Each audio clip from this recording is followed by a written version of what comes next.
Hey guys, tonight we slip through a thin veil of time and wander straight into the cool, pearly dawn of feudal Japan, where the air tastes faintly of wood smoke and river mist, and where you, yes, you, bleary-eyed traveller, are already in way over your head. You're standing barefoot on a dirt path, your breath puffing in the morning chill, and even though the village around you looks peaceful, with its sloping wooden roofs and sleepy roosters, you can tell the rules here run deeper than the little stream winding past your feet. One wrong move and, well, you probably won't survive this. So, before you get comfortable, take a moment to like the video and subscribe, but only if you genuinely enjoy what I do here. And while you're settling in, drop a comment telling me where you're listening from and what time it is for you right now. Now, dim the lights, maybe turn on a fan for that soft background hum, and let's ease into tonight's journey together. And just like that, the story continues without a break because you're already squinting against the rising sun. It glints off the thatched rooftops, turning the morning into a gentle gold wash as villagers shuffle out to begin chores. You tug your sleeves closed, when did you even get these clothes, and realize your borrowed cotton kimono hangs awkwardly, as though it's embarrassed to be seen on you. The villagers give you long looks, the kind that make you acutely aware that your hair is a disaster, your posture is suspiciously modern, and you apparently don't know where you're supposed to be standing. You take a step forward, and dust crunches under your feet. A woman with a straw hat nods to you, then double takes her expression quietly asking, "Are you lost, stranger?" You try to respond with a vague wave that somehow comes out like a half salute, half mosquito swat. She blinks. Congratulations. You've made your first social faux pas and it's not even breakfast. A rooster crows with the confidence of someone who definitely pays their rice tax on time. In the distance, someone chops wood with rhythmic certainty. The whole place hums with purpose, a kind of early morning industry that makes your own sleepiness feel like a crime. Historians still argue whether dawn was genuinely the busiest hour in most rural villages, or whether later chroniclers embellished the romance of early risers. But judging by the speed at which these people hustle, you're pretty sure the myth is real. The smell drifting toward you is a mix of miso broth, damp earth, and something like smoked fish. Your stomach growls loudly enough that a passing boy glances back. He's carrying a bundle of firewood nearly as tall as he is. Because in this world, kids don't just fetch the remote, they fetch half the forest. You wander toward the cluster of low wooden houses, marvelling at how neatly everything fits together. The architecture is simple but elegant. Curved eaves, sliding shoji, screens and beams that creak softly when the wind pushes through. A mainstream historical fact floats into your mind. Feudal Japan's village layouts were often organized around communal wells or main roads, designed not for convenience, but for taxation efficiency and surveillance. And here you are, accidentally standing in the most visible spot possible, a perfect place for someone to notice you don't belong. You decide to lean casually against a post and immediately regret it when the wood groans and a puff of dust hits you in the face. Another villager, sweeping her doorway, stifles a laugh. At least someone's enjoying your chaos. You give her a tiny, embarrassed nod. She gives you a tiny, pitying nod back. Progress. A cart rolls by, pulled not by an ox but by two villagers muttering about last year's harvest. One of them mentions a local legend, a tanuki, those mischievous raccoon dogs, who supposedly swaps people's sandals at night just to confuse them. It sounds absurd, but honestly, given your morning so far, you could believe a tanuki has been meddling with your entire life. You step aside as the cart bumps past, almost tripping on a stone. A teenager nearby snorts. You try to recover with dignity, smoothing your sleeves like you meant to stumble in that exact dramatic fashion. Spoiler, no one buys it. The sun rises higher, warm on your face now, and light spills across the rice paddies just beyond the village. The fields stretch in careful grids shimmering with thin layers of water. You catch the faint aroma of mud warming in the sun, and for a moment the whole scene is sleepy and serene, like an old ink painting come alive. But the calm is deceptive. You remember hearing a quirky tidbit once. Some farmers tucked little charms at the edges of their fields to keep hungry spirits from ruining crops. Not thieves, spirits. And honestly, considering the amount of superstition quietly entangled with everyday life here, you suspect the villagers take those charms more seriously than they take you. Someone rings a handbell, sharp and bright. It marks the beginning of chores, and the entire village moves with a kind of silent choreography. People sweep, scrub, carry, tug, lift, haul, every gesture precise, practiced. And you hover like a confused tourist who doesn't know if they're allowed to help or if helping would somehow invoke a curse, a fine, or a disapproving grandma. A dog trots past you with more purpose than you've shown all day. You rub your arms, breathing in the earthy scent of a world that wakes with intention. Your feet sink slightly into the damp dirt as you start walking again, deeper into the village, trying to adopt the calm rhythm of everyone around you. But your shoulders stay tense, and your brain whispers, "You really aren't ready for this." Still, the moment is strangely soothing.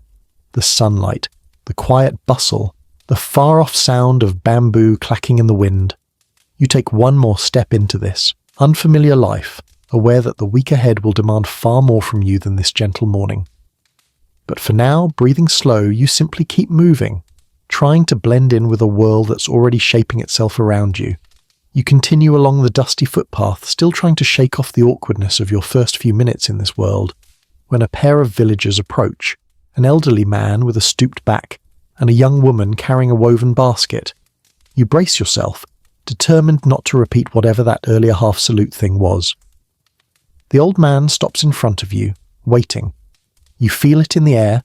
This is a bow moment. Unfortunately, your modern brain panics like a computer stuck in a lag spike. You bend too fast, too low, then not low enough. Then, strangest of all, you add a little hand wave halfway down like some deeply confused mall greeter. It is, without exaggeration, a full-on etiquette disaster. The old man's eyebrows climb toward his hairline. The young woman's lips twitch as she tries, and fails, not to smile. You feel the heat creeping up your neck. Welcome to Feudal Japan, where even gravity judges you.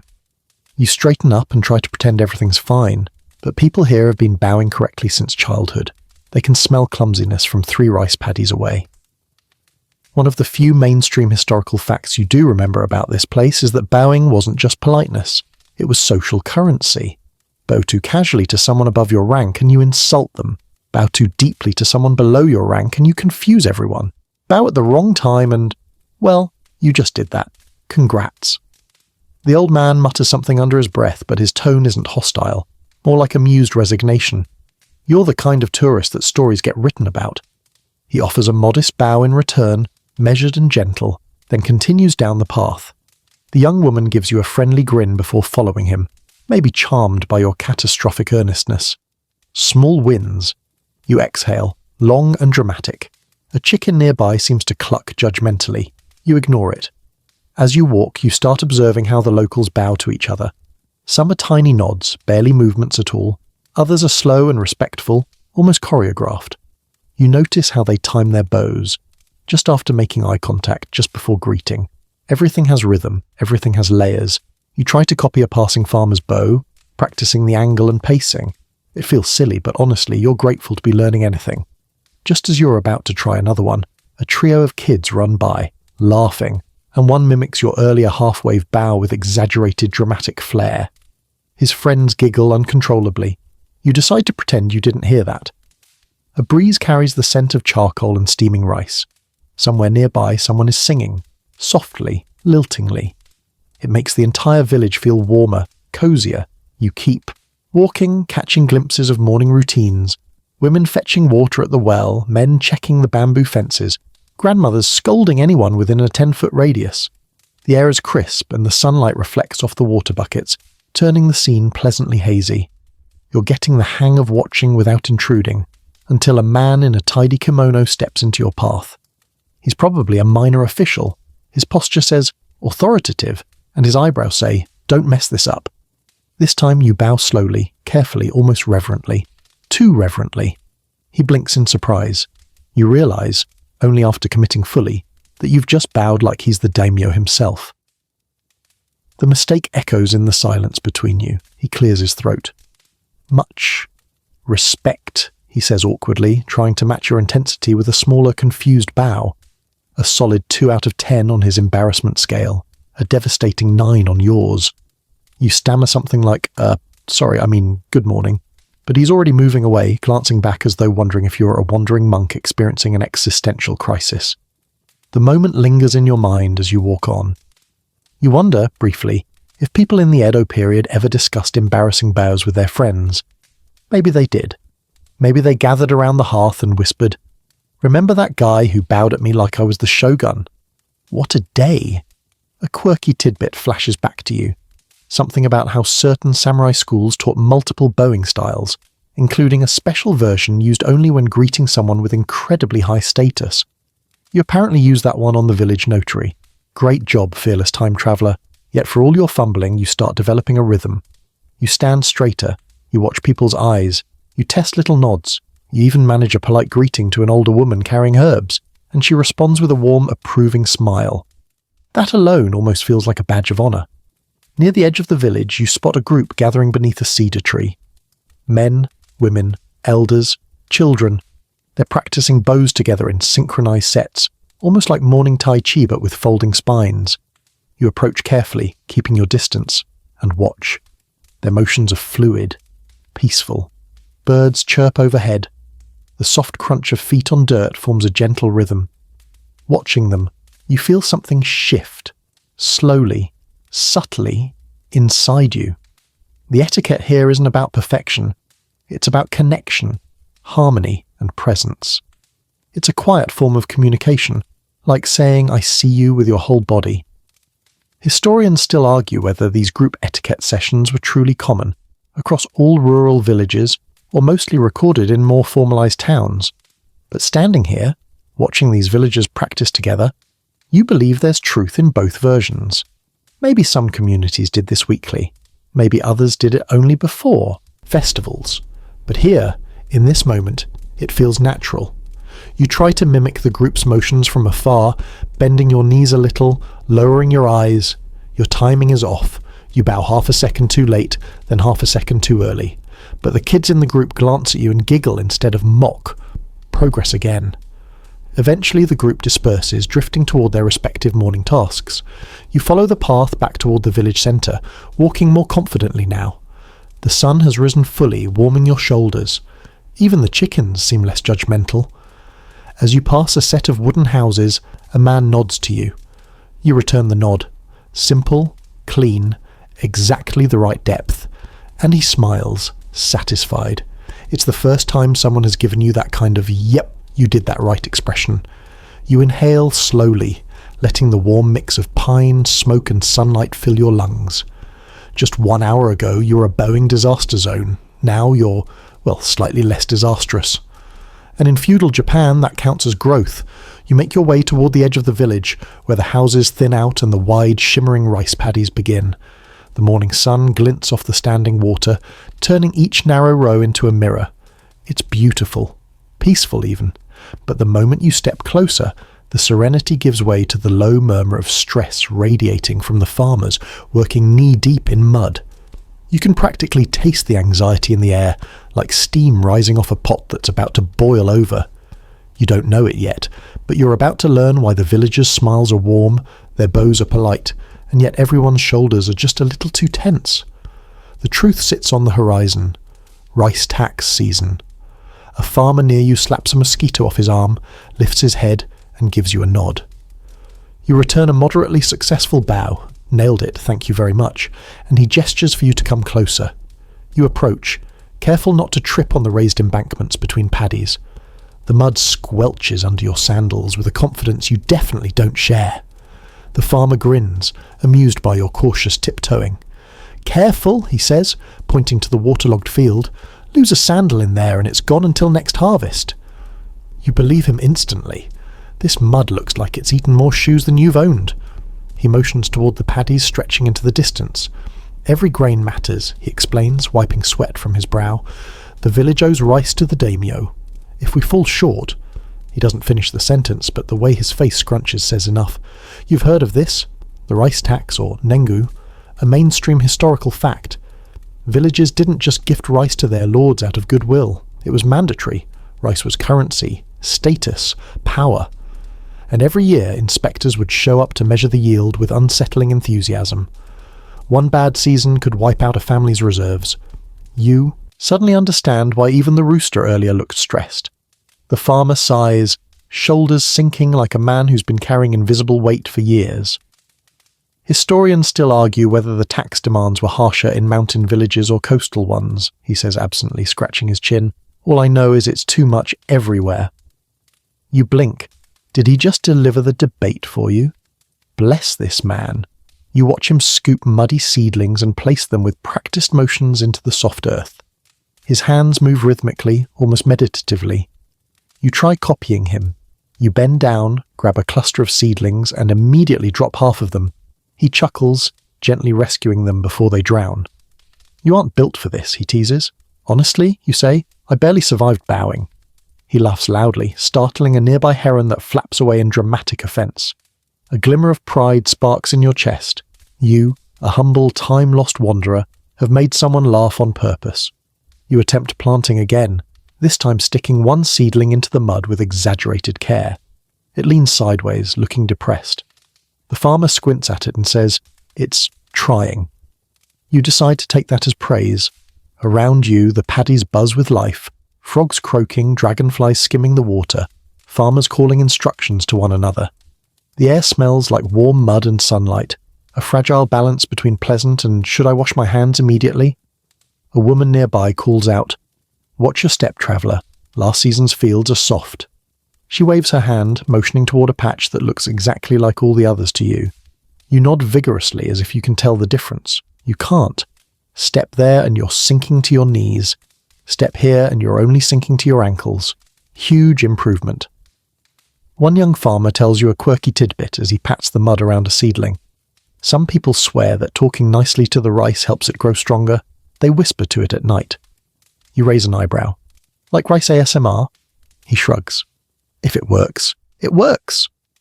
You picture a man crouched at the edge of his field whispering, "You're doing great, sweetie," to tiny shoots of rice, and honestly, it's adorable. You'd listen too if it meant avoiding a disastrous tax season. A group of older farmers walk by carrying long bamboo poles used for measuring. When they see you, they whisper among themselves, something about whether you're an inspector in disguise. You wave both hands quickly, panicked. Not an inspector. Terrible at math. They relax immediately. Apparently no self-respecting tax inspector would admit incompetence. You follow along the embankment as the farmer shows you the intricate irrigation channels, slim streamlets of water redirected through careful cuts and bamboo pipes. Water is everything, he says. Too much, the sprouts rot. Too little, the whole field withers. His expression grows thoughtful. And when the daimyo checks our yield, he doesn't care about floods or pests. A fat dragonfly lands on your sleeve, shimmering like a tiny living jewel. You admire it, right until it decides to crawl up your arm. You squeak louder than you'd like to admit and flail just enough to lose your balance. The farmer grabs your sleeve before you fall in face first. You would have sunk like a stone, he says, laughing so hard he wipes tears from his eyes. You groan but manage to laugh too. The mud ripples beneath you like a hungry creature disappointed by the missed opportunity. You breathe in slowly, letting the humid, earthy air settle you. Working here is harsh, exhausting, but in the hush between breezes it's strangely calming. You can feel why people devote their entire lives to these paddies. They're more than fields, they're lifelines. Yet the stress lingers, the weight of obligation, the pressure to produce, the quiet dread of inspection day. Even now, as the sun warms your back, you sense the villagers' focus sharpen like a blade. This isn't just farming, it's survival. You thank the farmer for his patience and step carefully away from the paddy, sandals squelching. Your clothes are splattered, your pride is dented, and your feet smell suspiciously like swamp. But as you look back at the shimmering fields, you appreciate how every grain of rice carries a story of effort, risk, and resilience. Your week in feudal Japan has barely started, and already you realize you're not built for this. You leave the rice paddies behind, brushing dried mud from your ankles, mud that clings with a level of commitment you honestly wish your past relationships had shown, and head toward the main road leading through the heart of the village. The path curves gently around a cluster of wooden storehouses, then widens into a long, packed earth street just as the warmth of midday settles across the rooftops. Cicadas buzz lazily. Smoke drifts from a blackened hearth somewhere nearby. Everything feels peaceful, until you hear the distant clop-clop of hooves. At first it's faint, almost rhythmic enough to lull you, but as the sound grows clearer, the villagers around you straighten instinctively, like flowers turning towards sunlight but with much more anxiety. Some step aside, others bow, a few grab their children and gently nudge them to the path's edge. Your heart speeds up as you realize someone important is approaching. You step to the side too, trying your best to look like someone who isn't about to commit a devastating cultural faux pas. A farmer gives you a quick glance, then widens his eyes slightly, silently begging you not to mess this up. You nod once, telling him, "Yes, yes, I will try very hard not to die today." The hooves get louder, dust kicks up, and then you see him, a samurai. He rides in on a tall, sturdy horse, its coat glistening in the sun. The man's posture is impeccable, straight-backed, poised, balanced in that effortless way you've only seen from people who can sleep on wooden floors without waking up in agony. His armour is lacquered in dark, glossy segments that catch the light with every step of the horse. His hand rests casually, dangerously, near the hilt of his sword. You freeze, and you remind yourself repeatedly, do not stare, do not make eye contact, do not do anything that resembles criminal energy. You bow, hoping your head angle is somewhere between respectful and I'm not worthy of existence. It feels okay, until you suddenly panic and bow just a little deeper, then awkwardly straighten halfway. Great. It's the bobblehead bow. Classic. The samurai rides past without slowing, his gaze drifting across the village like a sweeping gust of wind. But then, of course, his eyes flick toward you for a single heartbeat. A tiny moment. The smallest glance. It feels like a laser scanning your soul. Then he's gone, horse trotting steadily down the road until the dust settles, and villagers slowly resume breathing. A nearby merchant lets out a long exhale. "You're lucky," he mutters. "Some samurai don't appreciate strange faces." You swallow. "Was I supposed to do something different?" He hesitates. "Well, you didn't glare at him. That's good. Last month one young man," he lowers his voice, "forgot to look down. The samurai thought he was challenging him. There was trouble." You nod furiously, determined never to lift your eyes above chest height. Again, a mainstream historical fact drifts into your brain. Samurai held privileged positions in the rigid social hierarchy of feudal Japan. A wrong glance, the wrong tone, a gesture interpreted incorrectly. Any of that could end badly for ordinary folk. You're not a samurai. You're barely an organized human being. This is dangerous territory. As you're processing this, a boy runs up beside you, panting. "You almost stepped in the middle of the road," he says, eyes wide. "When a samurai passes, you stay to the side, always." "I was on the side." "Well," he says, scrunching his face, "not on our side. More like the middle-ish side." He draws an imaginary map in the air with his hands, which helps not even a little. "Okay," you sigh. "I'll practice." "Practice being on the side?" "You'd be surprised how often that skill escapes me." He snorts with amusement and jogs off to join a group of kids who are reenacting the samurai's ride with wooden sticks. One of the kids pretends to be you, complete with a wobbling bow. Great. You have a legacy now. As you resume walking, the earlier tension slowly fades. The road leads you past shops with low wooden counters, a blacksmith hammering out tools, a woman selling pickled radishes, an elderly man weaving baskets with the speed of someone who has zero patience for inefficiency. You smell charcoal, soy sauce, and a hint of something sweet you can't identify. Then you overhear two women chatting near a well. "That samurai had a crest I didn't recognize," one says. "The family must be new to the area," the other replies, "or maybe passing through." "Historians still argue whether clans travelled more than the records show," the first woman adds thoughtfully. You blink. That's twice now someone has casually delivered your required debate line. Is feudal Japan secretly helping you with your homework? The women continue discussing the shape of the crest, apparently a stylized crane, and you're fascinated by the way crests here act like family IDs, social signals, and walking business cards all at once. You briefly imagine creating your own crest, something like 2 noodles, crossing, symbolizing chaos and mild hunger. As the conversation fades behind you, a young man standing near a shop leans closer and whispers, "Want to know something strange?" You nod, intrigued. Some people say samurai horses can tell when someone is lying. If the horse stares at you too long, you might be hiding something. You raise your eyebrows, unsure whether that's superstition or the world's earliest lie detector. Either way, you're very grateful the horse barely acknowledged your existence. You continue down the road, glancing back once more. The samurai is a distant figure now, a speck moving toward the far hills. The villagers gradually relax, returning to their tasks with the quiet rhythm of people used to living under constant expectations. And you? You breathe in deeply, letting the tension drain out of your shoulders.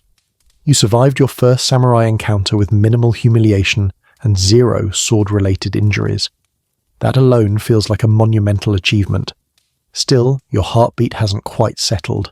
You know this chance encounter is just the beginning. Samurai aren't rare here. They're the backbone of the power structure, and you're certain to cross paths with more. Which means more bowing, more rules, more chances to misinterpret something crucial. But for now, as the road winds deeper into the village and sunlight glimmers on every surface, you feel a small spark of confidence. A silly, fragile spark, but a spark nonetheless. You're still here, still learning, still surviving, just barely. You drift back toward the quieter lanes of the village, still replaying your samurai encounter like a glitchy video loop, when your foot catches on the lip of a wooden threshold. You stumble forward, arms flailing, dignity evaporating, and slam straight into a shoji door with the grace of a startled goat. The delicate paper screen trembles. A faint puff of dust escapes. You freeze. The shoji, miraculously, does not rip. You exhale in pure spiritual relief. Inside the house, someone clears their throat. You straighten, adjust your sleeves, and pretend you absolutely meant to inspect the architecture up close. That's when the door slides open with a whisper, not a creak, and a middle-aged woman peers out with eyes both kind and mildly confused. You walk like someone who has never seen a doorway, she says gently. You bow, pretty well this time, and mumble something about admiring craftsmanship. She steps aside and gestures for you to enter, and you follow because refusing hospitality in feudal Japan feels like refusing gravity. The interior is dim, cozy, and smelling faintly of tatami mats and toasted barley tea. Light filters through the shoji panels in soft squares, illuminating floating dust motes that look like tiny drifting spirits. You instantly understand why people talk about Japanese homes as serene sanctuaries. Though the fragile paper doors make you very aware that any sneeze from you could be catastrophic. You kneel awkwardly on a cushion while the woman sets down a small tray. Your knees crack loudly, like they're auditioning for a percussion ensemble. She glances over with the kind of sympathy people reserve for injured animals. "Not used to sitting like this?" she asks. "No," you admit, shifting until your legs feel less like twisted pretzels. She nods knowingly. Many travellers struggle at first. You accept the offered tea, noticing how warm the clay cup feels in your hands. As you sip, she explains she's preparing lunch and asks if you'd mind assisting with a small task. You nod enthusiastically, because you have learned the universal rule of historical survival. When a local asks for help, you help, even if you have the hand-eye coordination of a dropped spoon. She leads you to a long row of shoji doors needing repair. "Just gentle pressure," she warns, demonstrating how to slide the panel open and shut.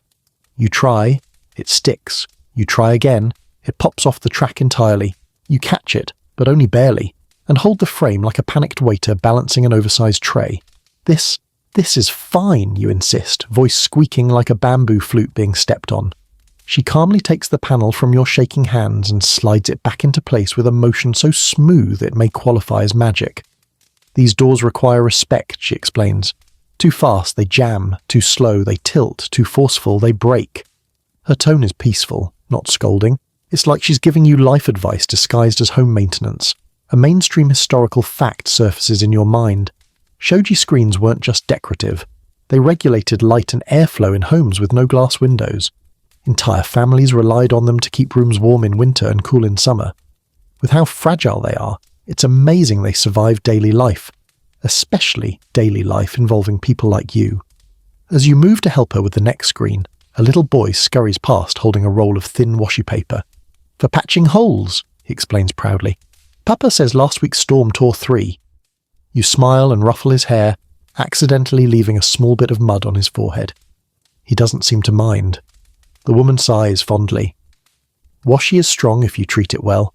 Some even say spirits watch over households through the paper walls. She gives you an amused glance. So be careful. They're watching you too. A quirky tidbit, and honestly, not the strangest thing you've heard today.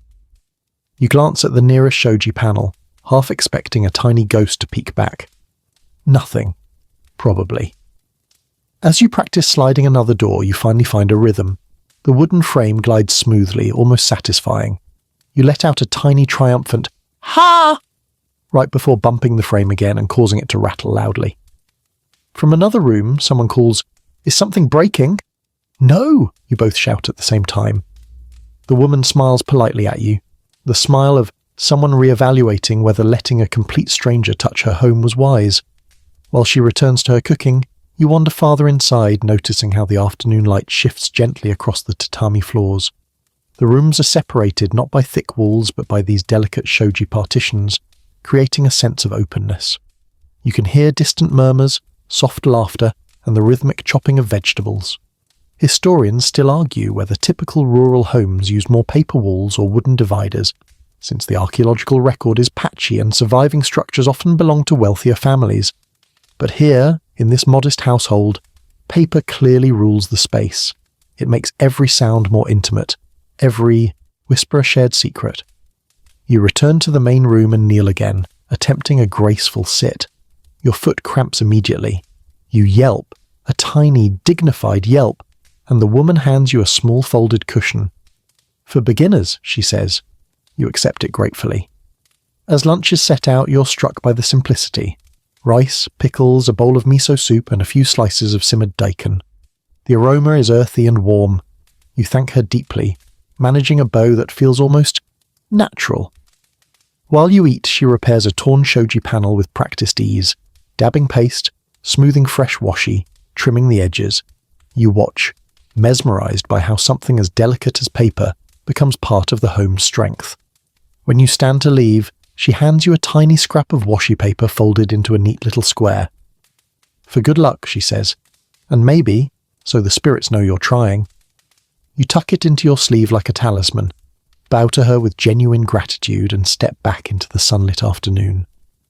The shoji doors slide shut behind you with a soft, perfect whisper, something you absolutely could not replicate if your life depended on it. But you survived them. Barely. And in feudal Japan, that counts as a victory. You follow a winding, pebble-studded footpath toward the village's outskirts, where steam curls lazily into the sky like a sleepy dragon stretching beneath the afternoon sun. Someone mentioned earlier that the yuya, the communal bathhouse, was open today, and after wrestling with shoji doors, bowing politics, and rice-field mud, the idea of warm water sounds like a blessing from the gods, or at least a temporary break from smelling like a damp scarecrow. As you approach, the soft burble of a running water blends with the murmured chatter of villagers washing clothes nearby. A wooden sign above the entrance sways gently, and the cedar boards give off a warm, comforting aroma. It feels peaceful. It feels safe. It feels perfect. You step inside. Immediately it stops feeling perfect. Shoes off, robe off, modesty, optional. The bathhouse attendant, a wiry old man with eyebrows so magnificent they deserve their own crest, sizes you up. "First time?" he asks, voice gravelly. You nod, clutching your robe like a security blanket. "Relax," he says. "Everyone bathes together. No shame." Then he points to a small bucket. "Wash first, rinse, then soak. You know this rule. You've heard it. You swear you've seen it in documentaries. Yet somehow, being told directly makes you panic. You bow quickly. Too quickly. He steps back, startled. You apologize. He waves you in, muttering about jumpy travellers. You enter the changing area, where villagers fold their clothes neatly on wooden shelves. You try to fold your robe similarly, but it comes out looking like a wrinkled dumpling with aspirations. Still, no one judges you. A miracle. You grab a bucket and step into the washing area, where wooden stools line up. Beside polished stone basins, men scrub themselves with little towels, chatting casually. You try to mimic their motions, lifting the bucket, pouring water over yourself. Except you misjudge the angle, and a freezing waterfall slaps you directly across the face, One man chuckles. "Water's colder there," he says. "Better if you sit." You nod, sputtering. "Noted." You sit on the tiny stool, your knees up near your chest like a confused baby giraffe, and begin scrubbing. The small towel feels more like a suggestion than an actual cleaning tool, but you do your best. A mainstream historical fact nudges your thoughts. In feudal Japan, regular bathing was surprisingly common compared to many parts of the world, thanks to natural hot springs and strong cultural emphasis on cleanliness. You silently congratulate this society for being far more committed to hygiene than you currently feel capable of. As you attempt to rinse, you accidentally fling a handful of soapy water onto the man next to you. You gasp in horror. He looks at you, blinking through suds.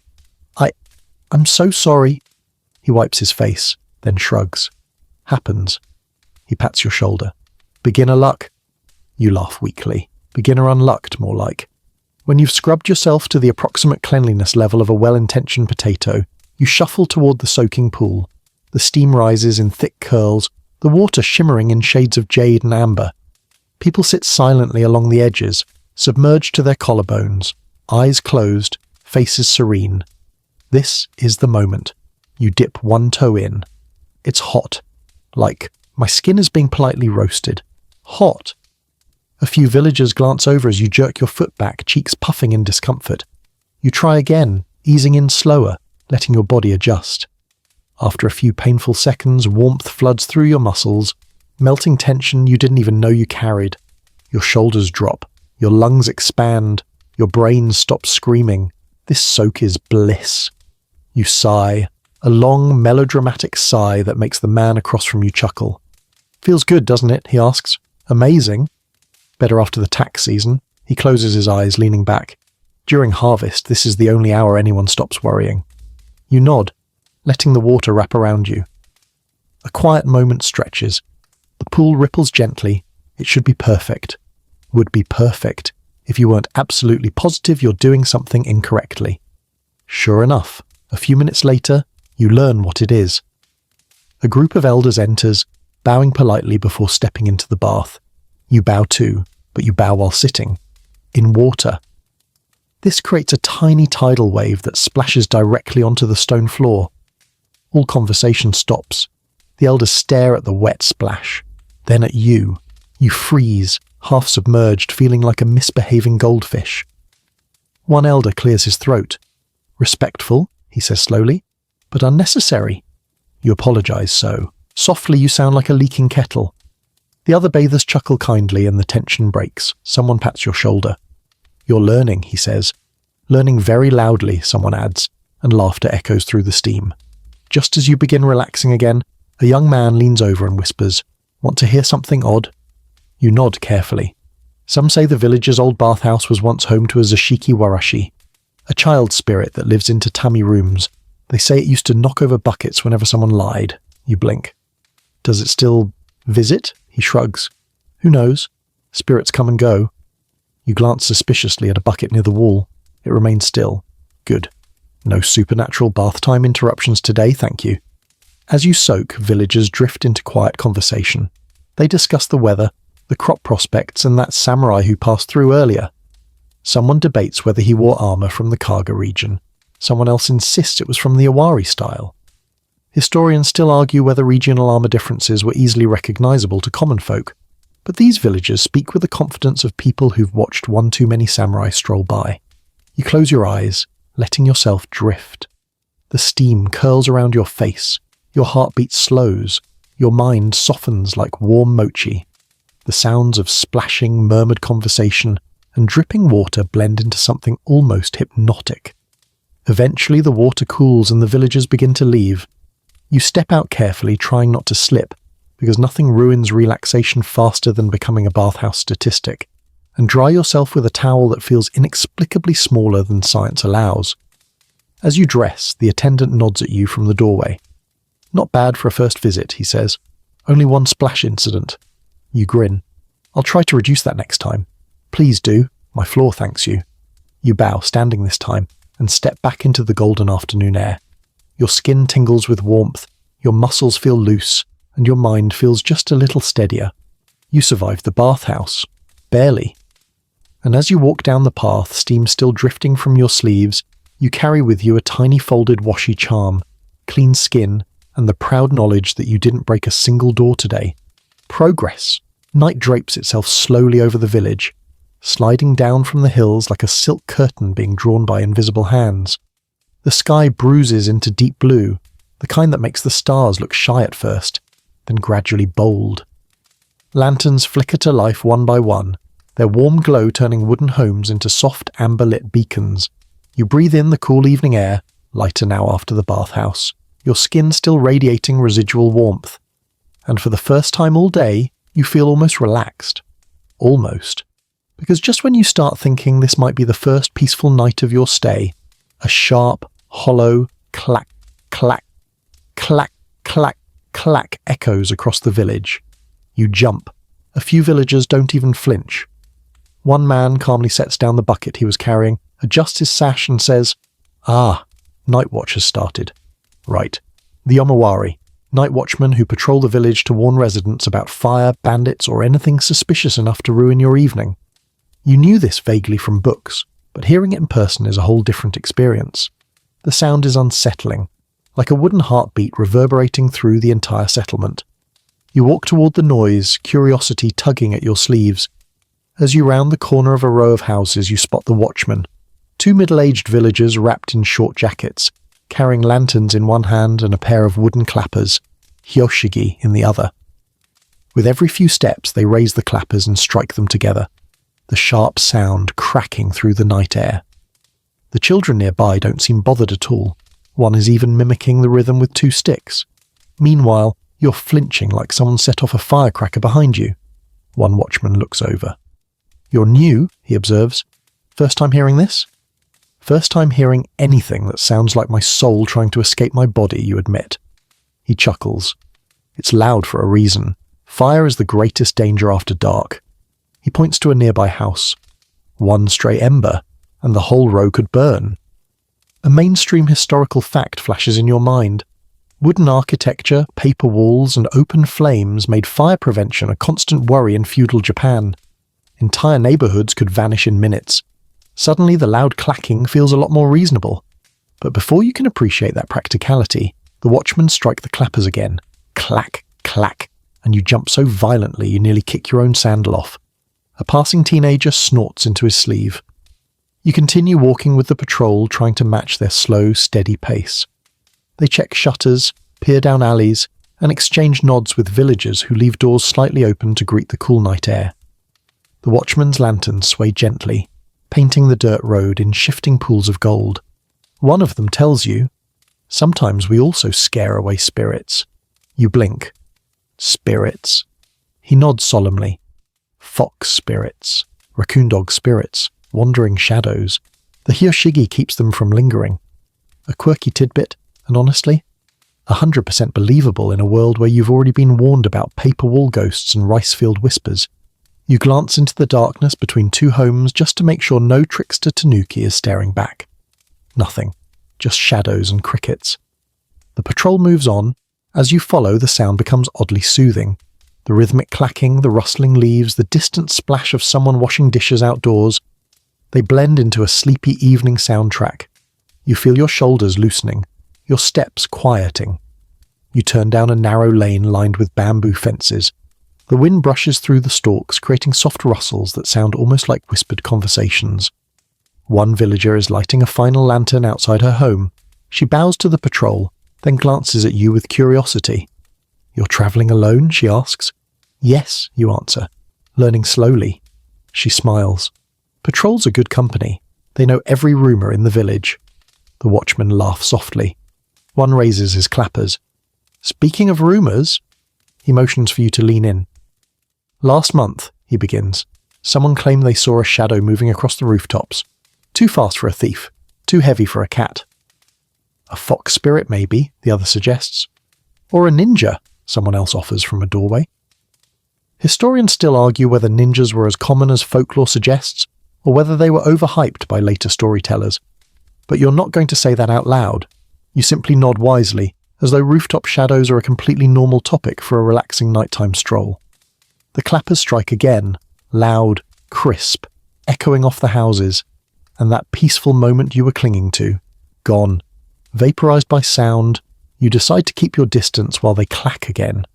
But even from behind, each strike vibrates through you like someone knocking directly on your skeleton. You pass a long storehouse where ropes and barrels are stacked neatly. The moonlight catches on the roof tiles, turning them silver. Somewhere far off, a dog barks. A moment later, a door slides open and someone tells it to hush in a half-asleep grumble. You grin.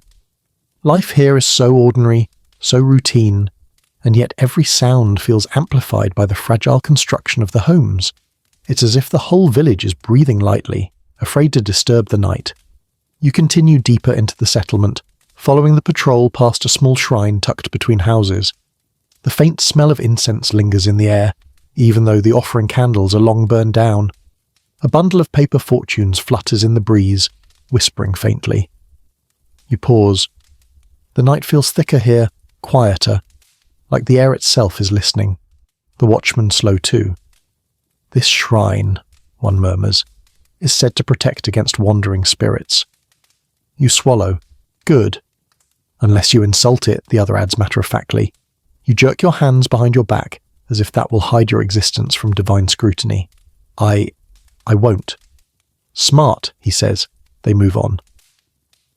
Eventually the clacking grows softer as the patrol continues toward the far end of the village, and you decide you've had enough auditory adrenaline for one evening. You walk back toward the main street, where lanterns sway in the gentle breeze. The villagers begin settling into their homes. Sliding doors close with soft whispers. Dogs circle their resting spots. A few children whisper excitedly about seeing the patrol before being ushered inside. You find a quiet bench near the well and sit, gazing at the stars now bright overhead. The night hums around you. Crickets, distant laughter, faint chatter, the occasional clack far away like an echo of vigilance. You inhale deeply. The air tastes of cool stone, bamboo, and lingering smoke from dinner fires. You exhale slowly. You survived another ritual of daily life. Barely. You lean back, letting the night settle over you like a warm blanket. Though your heart still thumps each time you recall the clappers, a small smile tugs at your lips. Strange as it all is, there's comfort here. Order, tradition, community, and for tonight at least, you feel, just a little, like you belong. Morning slides back into the village on soft feet, pale sunlight creeping through gaps in rooftops and casting long shadows over the packed earth road. Your sleep was passable, not great, definitely not mattress great. Your hip feels like it's been negotiating with a wooden floorboard all night, and your neck is holding a mild grudge. But otherwise you survived, again, and when you step outside, the cool air helps reset your brain into functional human mode. Today is market day, which would be exciting if you weren't already anxious about whatever new social rules you're about to break. The villagers, however, seem thrilled. The street is slowly filling with activity. Stalls being set up, baskets unloaded, cloth banners fluttering in the breeze. Someone somewhere is singing. Another is loudly arguing with a chicken. It's shaping up to be an energetic morning. You head toward the bustling cluster near the well, heart thumping with equal parts curiosity and dread. A young woman carrying a woven basket gives you a cheerful nod. First market day, she asks. You nod. Any survival tips? Try not to insult anyone's radishes, she says seriously. You blink. Is that a common problem? You'd be surprised. You step into the marketplace just as the vendors finish arranging their goods. There are stalls with fresh greens, baskets of plums, bundles of herbs hanging like little green clouds. Nearby, a fish seller slaps an enormous carp onto a board in a way that makes you jump and makes half the kids cheer. The smell hits your nose. Salty, briny, slightly alarming. Still you dive in. Your first encounter is with an elderly merchant selling sweet potatoes. She calls out to you, waving enthusiastically. You, traveller, try one, best in the village. You smile and pick one up. It's warm from the morning sun. You lean in, pretending you understand how to assess a sweet potato's quality. She watches you like a hawk. You place it back carefully. How much? You ask, trying to sound competent. She lifts 3 fingers. You nod, reach into your sleeve pockets, and nothing. Empty. Panic. Oh no, you whisper. Money. You frantically check every fold of your borrowed clothing as if coins might magically materialize through sheer desperation. The merchant squints. "Did you forget your pouch?" You nod miserably. I'll come back. I promise." "Okay," she says, though her tone very clearly means, "That one's not making it onto my reliable customers list." You slink away. Your next attempt is at a stall selling small wooden toys. Dancing figures, spinning tops, animal carvings. A little boy picks up a carved fox and tells you with incredible seriousness, "This one is possessed." "What?" He nods solemnly. "By fun." Then he laughs and runs off. You genuinely don't know whether you've been pranked or blessed. At another stall you attempt bartering. A fisherman is selling dried sardines in neat little piles, each tied with twine. "How much for this?" you ask. He replies with a number you almost but not quite recognize. You repeat it hesitantly. He shakes his head. You repeat it louder. He shakes his head harder. You try a third time, adjusting your pitch like you're tuning a shamisen, but he winces. Finally, he gently holds up your hand, turns it palm upward, and gestures with 2 fingers. 2 coins. His expression is painfully kind, like he's helping a child who's struggling to count to 5. You thank him profusely and walk away. A woman watching nearby is laughing behind her sleeve. "You speak numbers like a drunk poet," she says. "It's charming." You groan. At least someone finds you charming. As you move deeper into the crowd, you begin noticing the rules of this place. Unspoken, but everywhere. Stand too close to a stall, and the seller assumes you want to buy. Stand too far, and they assume you're uninterested. Touch a product without permission, and you earn a raised eyebrow. Touch it twice without permission, and you earn borderline societal exile. A mainstream historical fact drifts into your memory. Markets in feudal Japan operated under strict guild regulations. Prices were often fixed, and sellers were expected to follow precise rules. Weights, measurements, even quality standards. Not the free-for-all haggling chaos you imagined. Speaking of weights, you witness a comically serious debate between a buyer and a vendor over whether the merchant's bean scale is off by, wait for it, a single bean. You stand. They're mesmerized as they count, recount, trade places, recount again, and finally declare the entire situation unsatisfactory before starting over. Historians still argue whether daily market disputes were truly this intense, or if literature exaggerated the drama, but judging by what you're seeing, you'd bet your last non-existent coin that this is absolutely accurate. You drift toward a spice vendor, drawn by the rich scent of toasted sesame, dried citrus peel, and something spicy that pricks your nose. The vendor grins. "You have the face of someone trying not to sneeze," he says. "I'm doing my best." He lifts a small jar of ground chili. "This will wake you faster than a rooster." You lean in for a sniff. You regret everything. You sneeze, loudly, violently, theatrically. A chain reaction of startled movement erupts around you. A passing child jumps, a dog barks, someone drops a basket of beans, and the spice vendor falls into a fit of laughter. When you recover, eyes watering, he hands you a small pouch. "Here," he says, "for strength." "I don't have money." "Gift," he says, shrugging. "Watching you sneeze was payment." You tuck the pouch into your sleeve, deeply touched by the generosity, if not the cause of it. You turn a corner and find yourself in a quieter alley, where vendors sell tools and crafted goods. A carpenter is shaving a plank of wood with a plane, the curls falling like thin ribbons. A potter is arranging glossy bowls in shades of soft grey and earthy brown. The air smells like sawdust and fresh clay. It's calming, until you accidentally bump into a stack of baskets and nearly send the top one rolling into a pile of pickles. You catch it just in time. A woman nearby claps politely. "Good reflexes." You puff up with pride. Finally, something you didn't break. Feeling bold, you step back into the main street, which is now buzzing with mid-morning energy. You hear shouts of greeting, the thump of a barrel being moved, the ringing clang from a blacksmith stall. Children weave between adults, chasing each other with sticks pretending to be swords. Then someone taps your shoulder. It's the sweet potato vendor. She holds out a roasted sweet potato wrapped in paper. "You looked hungry," she says. "Eat." You blush. "But..." "Gift," she insists, "for trying so hard." You bow deeply, perhaps a little too deeply, but she doesn't seem to mind and accept it. The warmth seeps through the paper into your hands, then into your chest. You take a bite. It's soft, sweet, perfect. You wander the market slowly, savouring each bite, letting the bustle swirl around you. Despite your struggles, mistakes, and sneeze-related disasters, you feel a surprising sense of belonging here, among the noise and colour. Maybe you can survive this place after all. Well, for a few more days anyway.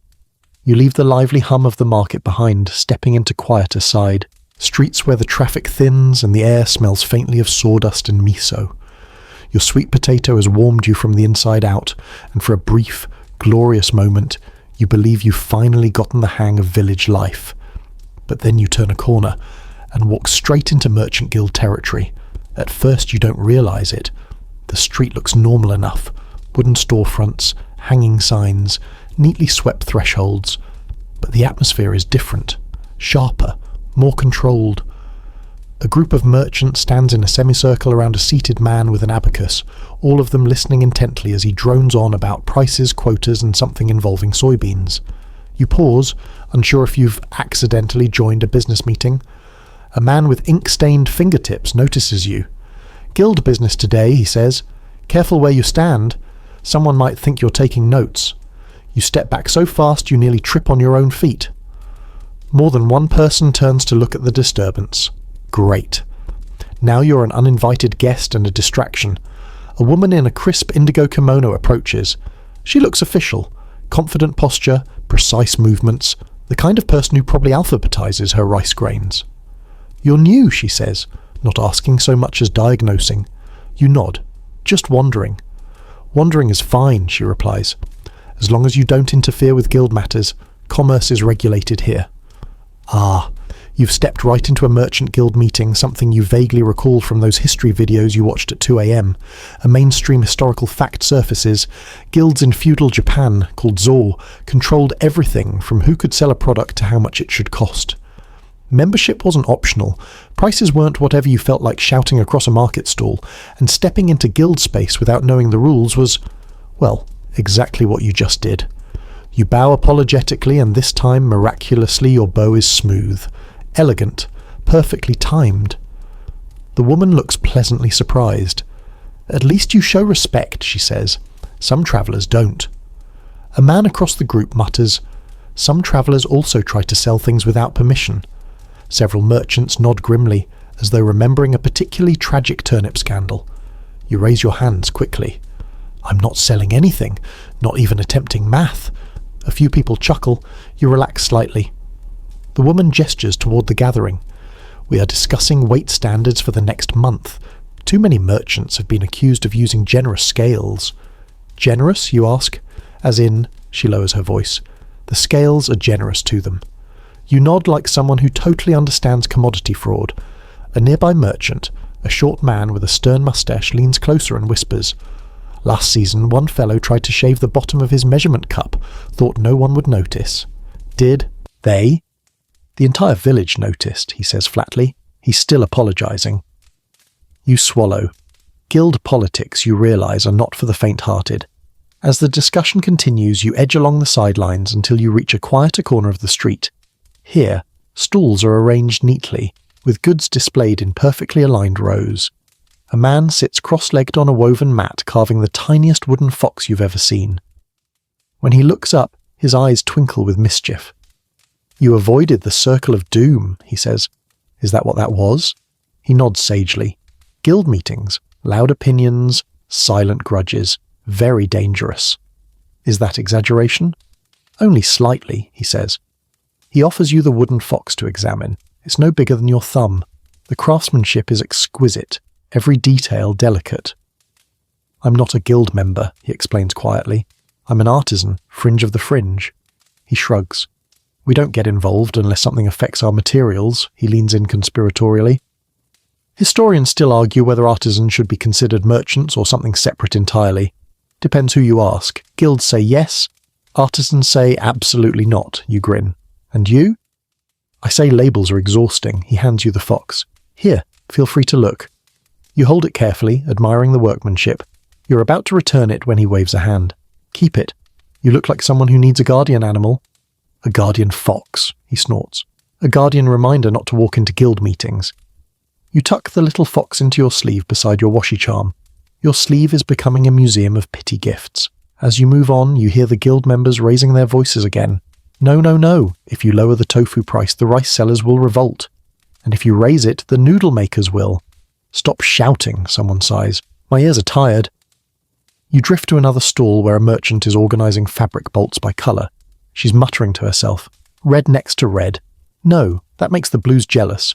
Blues stay together. Greens can mind their business. You tentatively ask, Is everything okay? She looks up sharply. Guild inspections next week, she says, eyes wide with panic. If my layout isn't perfect, they'll make me reorganise everything.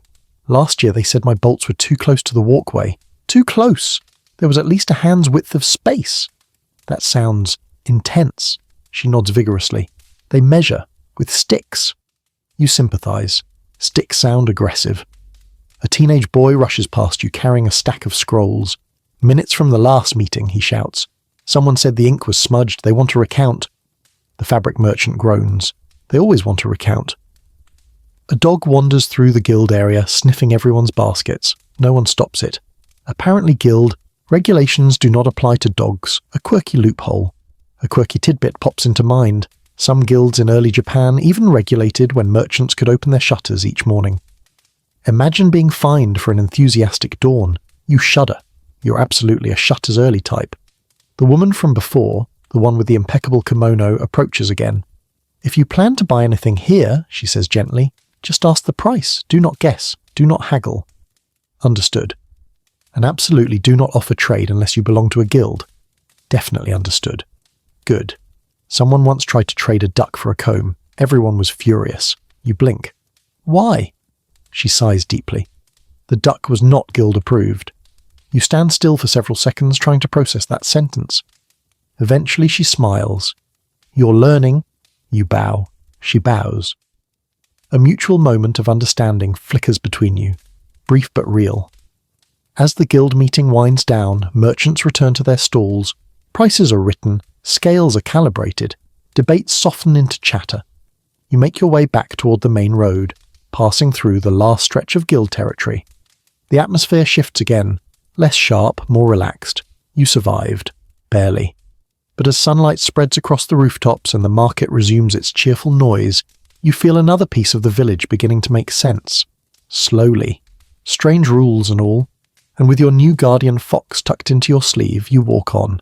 Still confused, still awkward, but increasingly equipped to endure this world.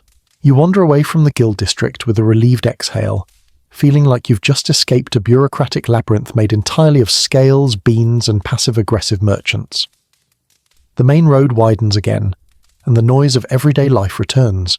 Children laughing, wooden sandals clacking, someone loudly insisting they were definitely overcharged for noodles last week. You smile to yourself. Normal chaos. Manageable chaos. Then you spot it.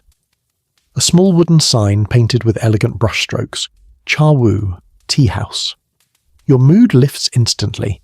A quiet cup of tea sounds heavenly after your morning of uninvited, guild-related stress. You slide open the door, carefully, remembering your past shoji-related sins, and step inside. The air is warm and fragrant, tinged with toasted rice and green tea leaves. Sunlight filters through the paper screens, casting soft geometric shadows across the tatami mats. A few patrons sit in comfortable silence, sipping tea with a serenity that makes you immediately aware of your own clumsy breathing. A woman in a rust-red kimono approaches with a graceful bow. You bow back, decent angle, modest depth, and feel a tiny burst of pride. Baby steps. Welcome, she says with a calm smile. Will you be taking tea today? Yes, you say, though your voice cracks like an old bamboo flute. Absolutely. Definitely. Please. She gestures for you to follow her to a low table. You kneel, trying to fold your legs neatly beneath you. Your knees crack loud enough to summon the ancestors. Someone in the corner glances over. You pretend you didn't hear it. The server sets down a small lacquered tray with a ceramic cup, a tiny teapot, and a delicate sweet made of bean paste shaped like a plump little plum blossom. This is sencha from the nearby hills, she explains, and a seasonal sweet to accompany it. You bow again, this time too quickly, and your forehead nearly bonks the table. She hides a smile behind her sleeve. You pour the tea, slowly, carefully, trying to mimic the elegant, fluid motion you've seen in films, except your wrist wobbles, the spout dribbles, a tea droplet lands on your sleeve like a tiny judgment. You sip. It's delicious, grassy, warm, soothing, like drinking a gentle breeze. The woman nods approvingly. You enjoy it. I do, you say. Though I feel like I'm drinking it wrong. She laughs softly. There is no wrong way to enjoy tea, a beat. But there is a preferred way. You knew it. She settles across from you, patient and composed. If you like, I can show you the simple form. The simple form? Good. You're not ready for the advanced form that probably requires levitation. She instructs you. Cup in both hands, slight pause before drinking, small sip, quiet appreciation. You attempt it with exaggerated slowness, terrified of committing tea blasphemy. Your sip is so tiny it barely registers as hydration. Good, she says. You beam. You're a tea professional now, sort of. At the next table, a young man and woman are discussing the harvest. The woman leans in and whispers, My grandmother says if your tea foams too much, it means the spirits are restless. The man raises an eyebrow. My grandmother says it just means you whisk too hard. You smile into your cup, a quirky tidbit and a family debate in one sip. As you settle into the warmth of the tea, the server returns with a fresh pot and kneels beside you. She gestures toward a scroll on the far wall, a simple brush painting of a mountain peak. Most tea houses choose artwork to reflect the season, she explains. It helps calm the mind. You nod, absorbing the peaceful simplicity of the space, the faint aroma of tatami, the soft rustle of kimonos, the quiet clink of ceramic. Your heartbeat slows, your shoulders relax, and for a moment, you feel like you're finally syncing with the gentle rhythm of this world. Then she says, Would you like to observe a little of the full tea ritual? Your brain. No, you will break something. Your mouth. Yes, please. Ah, classic you. She rises and retrieves a set of tools, a bamboo whisk, a ladle, a bowl so beautiful you're afraid to look at it directly. She moves with fluidity, each gesture slow, deliberate, respectful. It's mesmerizing. Then she hands you the whisk. Mistake. Catastrophic mistake. You grip it like it's a malfunctioning video game controller. She gently adjusts your fingers. Softly, she says. The wrist leads. You try. The tea fizzes. You panic. The tea fizzes more. A tiny bubble hops out of the bowl and lands on the tatami. You stare at it like it's evidence in a crime scene. She hums thoughtfully. Very energetic whisking. Is that good? It is spirited, she says diplomatically. You continue whisking, slower this time, and the tea settles into a smooth, frothy surface. She nods approvingly. Historians still argue whether the ritual originated in temple meditation or samurai etiquette, she muses, pouring hot water with perfect control. But its purpose is the same. Calm the body, quiet the mind. Quiet the mind, you repeat, even though your mind is currently shouting, don't drop the bowl, don't drop the bowl, don't drop the bowl. She presents the finished tea to you with both hands. You mirror her, carefully lifting the bowl. You inhale the aroma, grassy, warm, slightly sweet. You take a sip. It's incredible, rich, earthy, comforting. Your entire body warms from the inside like sunlight blooming in your chest. You close your eyes. When you open them again, the server is smiling. See, she says, nothing to fear. Just as you're basking in your tea-induced serenity, a soft thump echoes from across the room. One of the other patrons has fallen asleep mid-sip, head drooping like a wilting flower. His companion sighs. He does this every time, she explains. Tea makes him too relaxed. You laugh quietly. Same risk for me. The server bows once more. You're welcome back any time, she says. Just, maybe, practice holding the whisk. You nod earnestly. She doesn't know it, but you absolutely will not practice. You barely survived this lesson. As you stand to leave, you give her one last bow, steady, calm, respectable. She returns it gracefully. Your confidence blooms just a little. You step back onto the sunlit road, feeling lighter, calmer, and only slightly embarrassed. The tea house door slides shut behind you with a soft whisper. You survived tea etiquette. Barely. And now you have enough caffeine and tranquility to face whatever feudal Japan throws at you next. You walk away from the tea house with a pleasant hum under your skin, equal parts caffeine and pride. The village looks softer now, the afternoon sun filtering through drifting clouds and casting the narrow streets in shades of amber. Children are playing in the dirt with wooden tops. A dog naps in the shade of a doorway, and somewhere nearby someone is grinding barley with a rhythmic, sleepy scrape-scrape. The whole place gives off the vibe of a community settling into its mid-afternoon lull, which is why it's so jarring when a sudden shout cuts through the calm. Two men stand in the centre of a small square, faces flushed, eyes sharp. One holds a broken bamboo rake, the other points accusingly at a pile of trampled plants. A small crowd gathers, not panicked, just observant, like this sort of thing happens often enough to warrant routine curiosity. You drift closer, doing your best to blend into the cluster of villagers. The air hums with tension. The men speak quickly, voices rising and falling as villagers murmur among themselves. Walking into the middle of a conflict is rarely wise, a woman beside you whispers. You nod. I'm just watching. Good. Watching is safe, usually. The men continue arguing, and your modern instincts itch to form opinions even though you have no idea what they're saying. Something about a boundary line. Something about a goat. Something about your cousin's cousin should know better. Honestly, the goat seems least at fault. Finally, an older man steps forward, back straight, face stern, hands tucked calmly into his sleeves. The murmuring fades. People shift respectfully, making room. This is the village headman, the woman whispers to you. He'll settle it. A mainstream historical fact surfaces. Rural communities often handled disputes internally, through elders or headmen, long before involving any official authority. Collective harmony mattered more than individual victory. You brace yourself for something like a lecture, but the headman simply looks at each man in turn. Speak, he says. The one with the broken rake launches into a spirited explanation, gesturing wildly at the crushed plants and the very guilty-looking goat chewing in the background. The second man counters with equal passion, pointing at the boundary stone, his sister, his brother-in-law's brother's opinion, and the goat again. People nod. Some tisk. A few shake their heads in sympathy for the poor goat. You listen, trying to pass the social choreography unfolding before you. The headman doesn't interrupt. He waits, lets the volume peak and settle, and only when both men run out of breath does he raise one palm. Silence drops. The boundary stone will be inspected after the next rain, he says calmly. Until then, no one moves it, no one touches it, and no one argues over it. Both men nod reluctantly.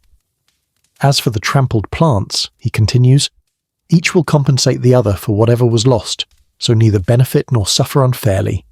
The men bow, deeply, slowly, almost choreographed. The crowd relaxes, and then the headman turns his gaze toward the goat. And you, he says gravely.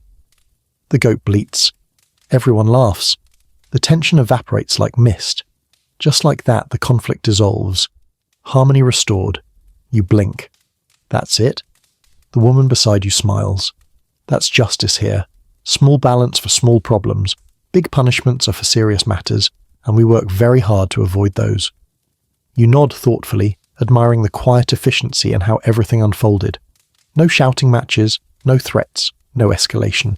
Just balance. The kind of balance that comes from people who need each other to survive. The headman begins to walk away but suddenly stops and turns slightly, eyes landing squarely on you. He raises one eyebrow. Uh-oh. You, he says gently. You seem curious. You bow, quickly enough to show respect, slowly enough not to break your spine. Just learning, you say. Good, he replies. Learning is safer than assuming. You feel that in your soul. Nearby, the two quarrelling men have already resumed chatting, now calmly comparing the upcoming weather and discussing whether the goat should be tied differently. The goat, blissfully unaware of its influence on village policy, munches contentedly on a branch. You smile at the scene. Two men, once furious, now united in mutual goat-related resignation. It's strangely wholesome. As the crowd disperses, you wander toward the edge of the clearing where a young girl is drawing shapes in the dirt with a stick. She looks up at you. They always fight about plants, she says. Always, she nods. Last month it was cucumbers. Before that, gourds. My mother says our village has too many opinions about vegetables, you laugh. Maybe the goat should be the judge, she gasps. No, the goat has terrible judgment. You make a mental note, don't trust goats with governance. As you walk on, another villager calls out, you missed last week's excitement. A dispute over fishing rights nearly lasted a whole afternoon. Long time, you ask? He shrugs. Longest. We've had in months. This is a peaceful village, he pauses. Mostly. The sun dips slightly, casting longer shadows across the ground. The mood is calm again, the kind of quiet that makes you aware of everything. The crunch of gravel under feet, the rustling bamboo behind a home, the faint smell of simmering soup drifting from a nearby kitchen. A group of elders sits under the shade of a massive cedar tree, discussing something in low murmurs. One of them gestures at you to approach. You watch the headman work, the elder says. What did you learn? You gulp. That the goat has no legal standing? A few elders chuckle. One shakes his head, amused. That harmony is more important than victory, he corrects gently. A village survives by balance. Too much pride, too much anger, too much punishment. Any of it can break the whole. You nod. Makes sense. Historians still argue whether justice in small communities was more fair or more biased, another elder adds, stroking his beard. Depends who tells the story. You think about that. About power dynamics, traditions, relationships. About how justice isn't only rules, it's culture, community, history. The first elder pats your arm. You're learning. Slowly. Very slowly, another adds. You don't even argue. As you leave the elders and stroll deeper into the village, you notice how the earlier conflict has fully dissolved. The men are working side by side repairing the trampled plants, laughing when the goat tries to sneak another bite. The crowd has dispersed, harmony restored, routine resumed. You step onto the road, taking a slow breath. The village hums gently around you. Everything feels whole again, balanced. And then your stomach growls loudly enough to startle a passing chicken. You laugh under your breath. Justice may be balanced, but your hunger definitely isn't. Still, as you walk toward the promise of warm food, you carry with you the lesson of the day. Survival here isn't just about knowing the rules, it's about understanding the people who live by them. You survived your first glimpse of local justice. Barely. You follow the drifting smell of simmering broth and wood smoke until the village thins out. The houses shrinking into smaller clusters, with quiet gardens tucked behind them. As you walk, the ground shifts subtly under your feet. Packed dirt giving way to patches of moss, then smoother stones arranged with slow, thoughtful care. The air grows cooler, quieter, softer. A distant bell chimes. You turn toward the sound. Up a gently sloped path lined with cedar trees sits a small temple, its roof curved like a resting bird's wings, its wooden beams dark from centuries of wind and incense. Lanterns sway lightly in the breeze, their flames steady, as though even the wind respects the calm here. You swallow. A temple feels like sacred territory, beautiful but intimidating, like walking into a very quiet library, wearing squeaky shoes. Still, curiosity tugs you up the steps. A monk sweeping fallen leaves looks up as you approach. He smiles, a slow, serene smile that makes your pulse drop by 10 beats instantly. You bow. He bows. You both hold the bow, maybe a beat too long, trying to politely outrespect each other. Welcome, traveller, he says when you finally straighten. His voice sounds like it came pre-steeped in tea. Come to rest? Yes, you say, or to learn, or to not break anything. He chuckles. A noble ambition. He gestures for you to follow him around the side of the main hall, where rows of wooden clappers, bells, and ladles rest in neat arrangement.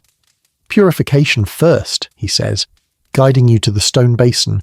You ladle water awkwardly onto your hands, splashing more on your feet than anything else. He watches with serene encouragement. Your spirit is very enthusiastic. That's one word, you say. Inside the temple, the air is thick with the scent of incense. Earthy, warm, slightly sweet. It drifts upward and disappears into the dim rafters. The silence here is deep, but not empty. It feels full, as though the walls themselves are listening. Monks move quietly, sweeping, adjusting candles, preparing offerings. Their steps barely whisper against the polished wooden floors. You kneel on a cushion, imitating their posture. Your knees complain immediately, loudly. One monk glances over with a tiny smile that communicates gently. City knees. The head monk settles beside you and pours tea into 2 small cups. Even the steam seems to rise politely. You've had a busy day, he says. You laugh softly. How could you tell? You walk like someone carrying 12 anxieties. That's oddly specific. He nods sagely. Most people carry 8. A comfortable silence follows. It stretches, slow and warm. Your mind, usually buzzing like an over-caffeinated wasp, begins to soften. You're welcome to join evening chants, he says. No need to know the words. You hesitate. Will I be loud? You will be human, he replies. That's enough. Before you can even begin to overthink that, the monks gather. One strikes a wooden drum with a deep, resonant thud that vibrates in your chest. Another begins a steady, low chant that rolls like distant thunder. You follow along, not with words, but with breath, falling into a rhythm that feels strangely familiar, as if your body recognizes something your mind doesn't. The entire temple seems to hum gently. A mainstream historical fact crosses your mind. Temples in feudal Japan were centers of learning, community, and even administration. Religion wasn't separate from daily life. It was woven into every gesture, every festival, every whisper of incense. The chants grow softer, then fade into silence. When the last notes dissolve, you open your eyes. The hall seems brighter, or maybe your thoughts are quieter. The head monk smiles at you. Better? Yes, you say honestly. Much. He hands you a small wooden amulet, a simple piece carved with a circular wave pattern. For safe travel, he says, and calmer thoughts. You accept it reverently. Thank you. You're welcome. Historians still argue whether these patterns originally symbolized water or wind, he adds casually. I say they symbolize movement, change. You run your thumb along the grooves. The amulet feels warm from his hand, calming. You wander outside with him into the temple garden, where moss spreads like green velvet and a small pond reflects the sky. Koi swim lazily beneath the surface, fat and content. He points to a stone lantern near the water. That lantern was carved by a monk who fell asleep halfway through, he says. See the small irregularity? The lantern does in fact lean a little to the left. That's comforting, you say. Even he wasn't perfect. No one here seeks perfection, he says, only presence. You breathe in deeply. The air smells like cedar, incense, and the faint sweetness of evening blossoms. The quiet is so complete, so soothing, that you swear your thoughts slow into long drifting currents. A young novice approaches, bowing politely. Sensei, he says, a visitor thought the offering bowl was soup again. The head monk sighs. Bring him more rice, please. The novice scurries off. You raise an eyebrow. Does that happen often? More often than you would think, he replies. You laugh, and the sound feels light. The sky darkens into soft twilight. Crickets begin their nightly chorus. The monks light lanterns one by one, their flames flickering like tiny stars trapped in glass. As you prepare to leave, the head monk bows deeply. You carry much tension, he says gently, but it will fade if you let yourself be part of the world around you. You bow back. I'm trying. That is all anyone can do. You step down the stone path, moving through the line of cedars as the last bell chimes. The sound drifts over the village, settling into every rooftop and garden like a blessing. Your mind feels quiet, your heart steady, your steps soft. You survived the temple, not barely, genuinely. And for the first time since arriving in this strange, beautiful world, you feel something close to peace. You follow the stone path down from the temple, your wooden amulet gently tapping against your chest with each step like a soft reminder to breathe. The twilight air settles into a cool, velvety purple as the village transitions from evening meals to quiet conversations and closing shutters. But you're not heading back into the heart of the settlement. Not yet. A group of villagers is gathering near the main road, adjusting straw sandals, tightening travel sashes, and loading small bundles onto their backs. You recognize one of them, the carpenter who gave you the tiny wooden fox. He spots you and waves. Heading out, you ask? He nods. To the castle town. The road is safer when walked together. The castle town. You swallow. Earlier today, the idea of fetching tea without embarrassing yourself felt like a major quest. Now you're contemplating walking toward a literal seat of power. Your brain protests, but your mouth says, "Can I join you?" "Of course," he says. "Always safer with more feet on the road." You fall into line with the small caravan, stepping onto the main path leading out of the village. The road begins as gravel and dirt, bordered by tall grass that whispers with each breeze. Fireflies flicker in and out of sight, tiny lanterns guiding the way. As the trees thicken around you, the night sounds grow louder. Crickets chirping, distant frogs, the occasional rustle from something small and unseen. You quicken your pace. "So," you say casually, "anything I should know about travelling?" The carpenter shrugs. "Keep your eyes open. Roads belong to everyone. Farmers, pilgrims, merchants." His voice lowers. "And sometimes bandits." Your stomach flips. "Bandits?" He grins. "Rare, but travellers talk."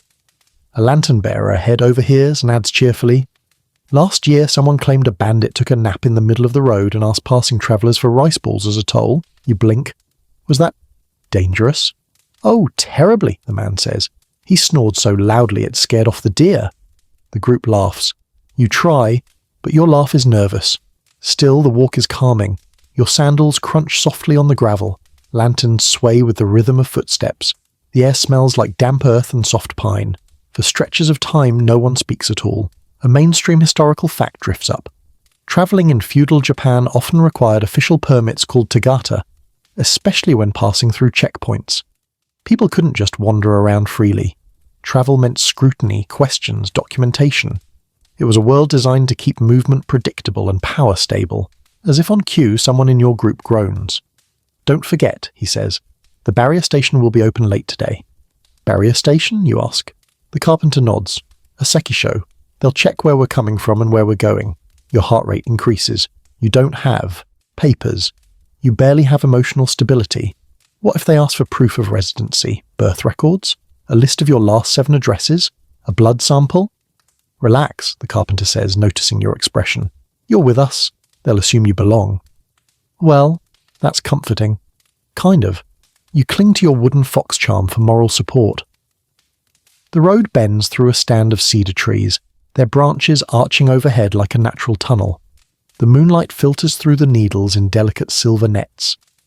Ahead, the faint outline of a wooden gatehouse emerges. A checkpoint. 2 guards in simple armour stand under a lantern-bearing post, spears propped casually against their shoulders. Their expressions are bored, but the kind of bored that can transform into alert suspicion in half a heartbeat.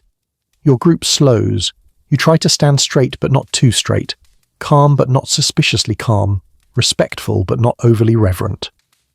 Your internal monologue becomes a frantic slideshow of how not to get arrested. The first guard steps forward. "Purpose of travel?" "Deliveries and trade," the carpenter answers smoothly. The guard nods and gestures toward the next official, a scribe with a wooden tablet and brush. One by one, the villagers give their names and destinations. The scribe scribbles each down in neat brush strokes. When your turn comes, your heart is pounding so loudly you're sure he can hear it. "Name?" the scribe asks. You freeze. The carpenter leans in. They call him Foxkeeper. It takes every ounce of your self-control not to choke. The scribe nods slowly, writing it down with no hint of skepticism. The guard squints at your sleeve where your wooden fox charm sticks out. "Keeper of foxes?" You say. "Yes, just the one." He nods with an oddly impressed look. "Fox spirits are clever. If one follows you, it must think well of you." You smile weakly. Thank you." He waves you along. As your group moves past the gate, you let out the breath you've been holding for what feels like half your lifespan. The carpenter pats your shoulder. "See," he says, "nothing to worry about." You wipe your forehead. "I almost died of anxiety," he shrugs. "Better than dying of bandits." Fair point. Beyond the checkpoint, the road widens into a gently sloping path flanked by tall grass. In the distance, you can just make out the shape of a castle perched on the hill. Tiered roofs stacked like layers of a dream, lanterns glowing faintly along its outer walls. It looks majestic, imposing, slightly terrifying. "That's the castle," the carpenter says. You nod, awestruck. The silhouette alone radiates authority. The group continues walking, the air growing cooler as the night deepens. Fireflies sparkle like drifting embers. The castle grows larger with each step, looming but beautiful. As you approach the outskirts of the castle town, clusters of homes, inns, workshops, you feel the world changing again. The village was quiet and intimate. This place is sharper, busier, humming with a different kind of energy, even at night. You tighten your travel sash, steady your breath, and follow your companions into the torchlit streets. You survived the road, barely, and now the castle awaits. The castle town greets you with a different rhythm, faster, louder, and somehow sharper around the edges. Lanterns glow from every stall, casting swinging halos of gold onto the packed dirt street. The smell of grilled fish mixes with the tang of vinegar and the comforting smoke of charcoal braziers. Even at this hour, people move with purpose, weaving between vendors closing shop, children being herded home, and patrolling guards whose armor clinks with each measured step. This isn't your quiet village anymore. This is the threshold of power, and your heartbeat knows it.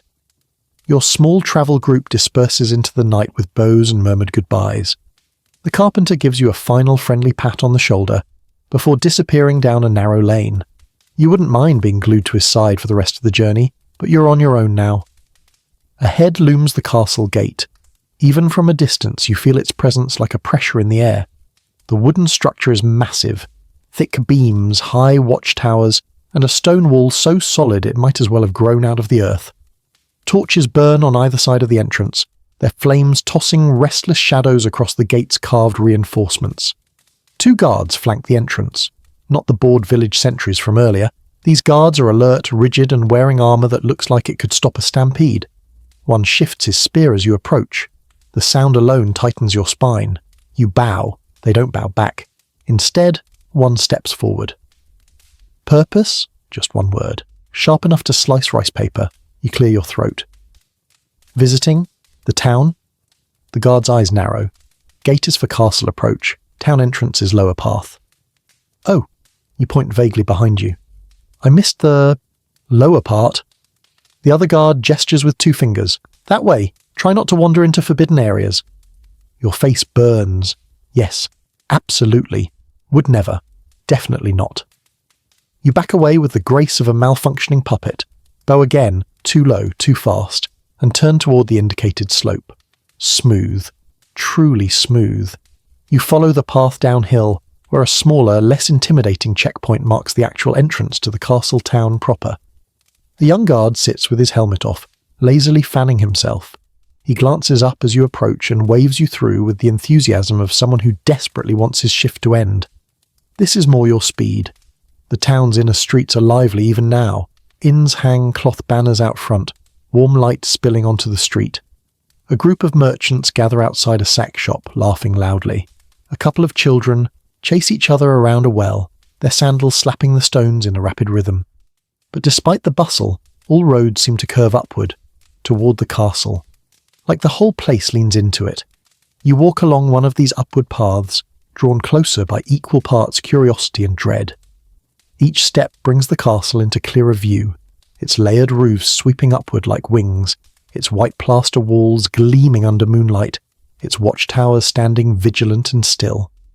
You've never seen anything this imposing, or this beautiful, and then, inevitably, you wander too close. A guard at a side gate steps forward. Stop! You freeze so fast you practically squeak. This area is restricted, he says, voice low but firm. You bow quickly. I'm sorry, just admiring. Admire from there. He points to a spot several feet back.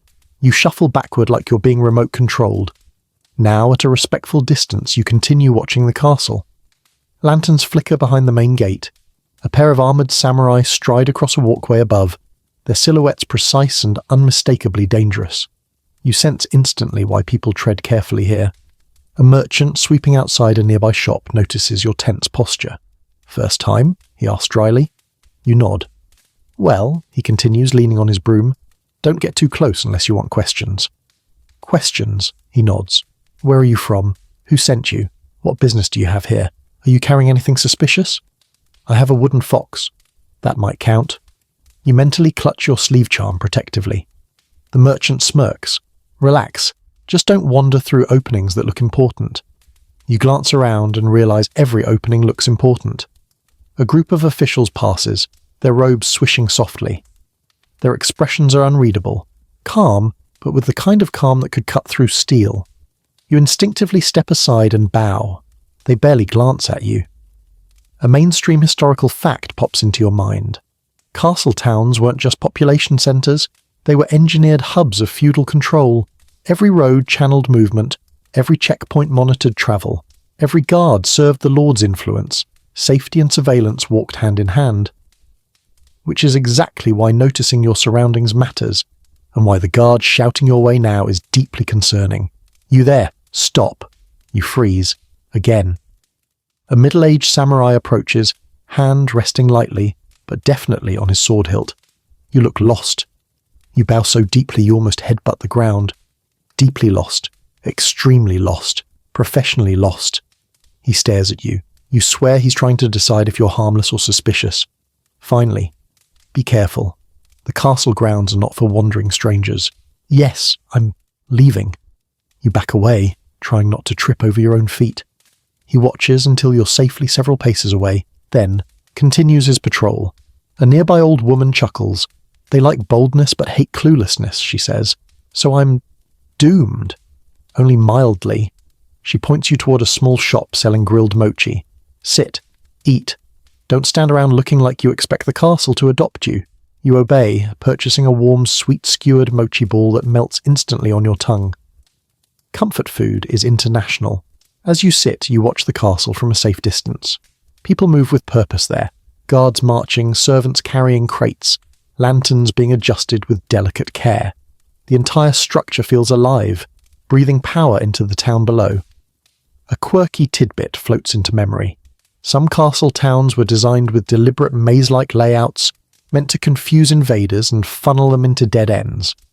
Looking at the winding streets, you realize you've already gotten lost twice without being attacked. So, effective design then, you finish your mochi, brush crumbs from your lap and stand. The night breeze carries the faint sound of voices from the castle walls, orders being given, routines being maintained, secrets being kept. You turn away, careful now with each step, and make your way back toward the safer, friendlier part of town. You survive the castle gate, barely, and you've earned a healthy respect for any building guarded by professionals who don't bow back. You wake the next morning inside a small Castletown inn, stiff from sleeping on a futon that seems specifically engineered to test your commitment to spinal alignment. The innkeeper greets you with a polite bow and an enthusiastic bowl of rice porridge, which helps restore just enough life to your limbs for you to venture back onto the busy streets. The castle looms in the distance, gleaming in the early light like a giant watchful heron perched on the hill. But today, you're headed somewhere slightly less terrifying, at least in theory. The Samurai Training District, because apparently your survival instinct has taken the morning off. You follow a narrow road that climbs gently toward a quieter part of town. The noise of vendors fades. Grass replaces gravel. The breeze carries the crisp scent of pine and something else, something sharper, like lacquered wood blended with sweat and discipline. Ahead, long wooden buildings line a fenced courtyard. They're arranged neatly, with perfectly raked gravel surrounding them, and a bamboo fountain rhythmically tapping against a stone basin. The sound is soothing, if also vaguely ominous. A group of boys in short training kimono jogs past you, each carrying a wooden sword. Their sandals slap the earth with perfect synchronization.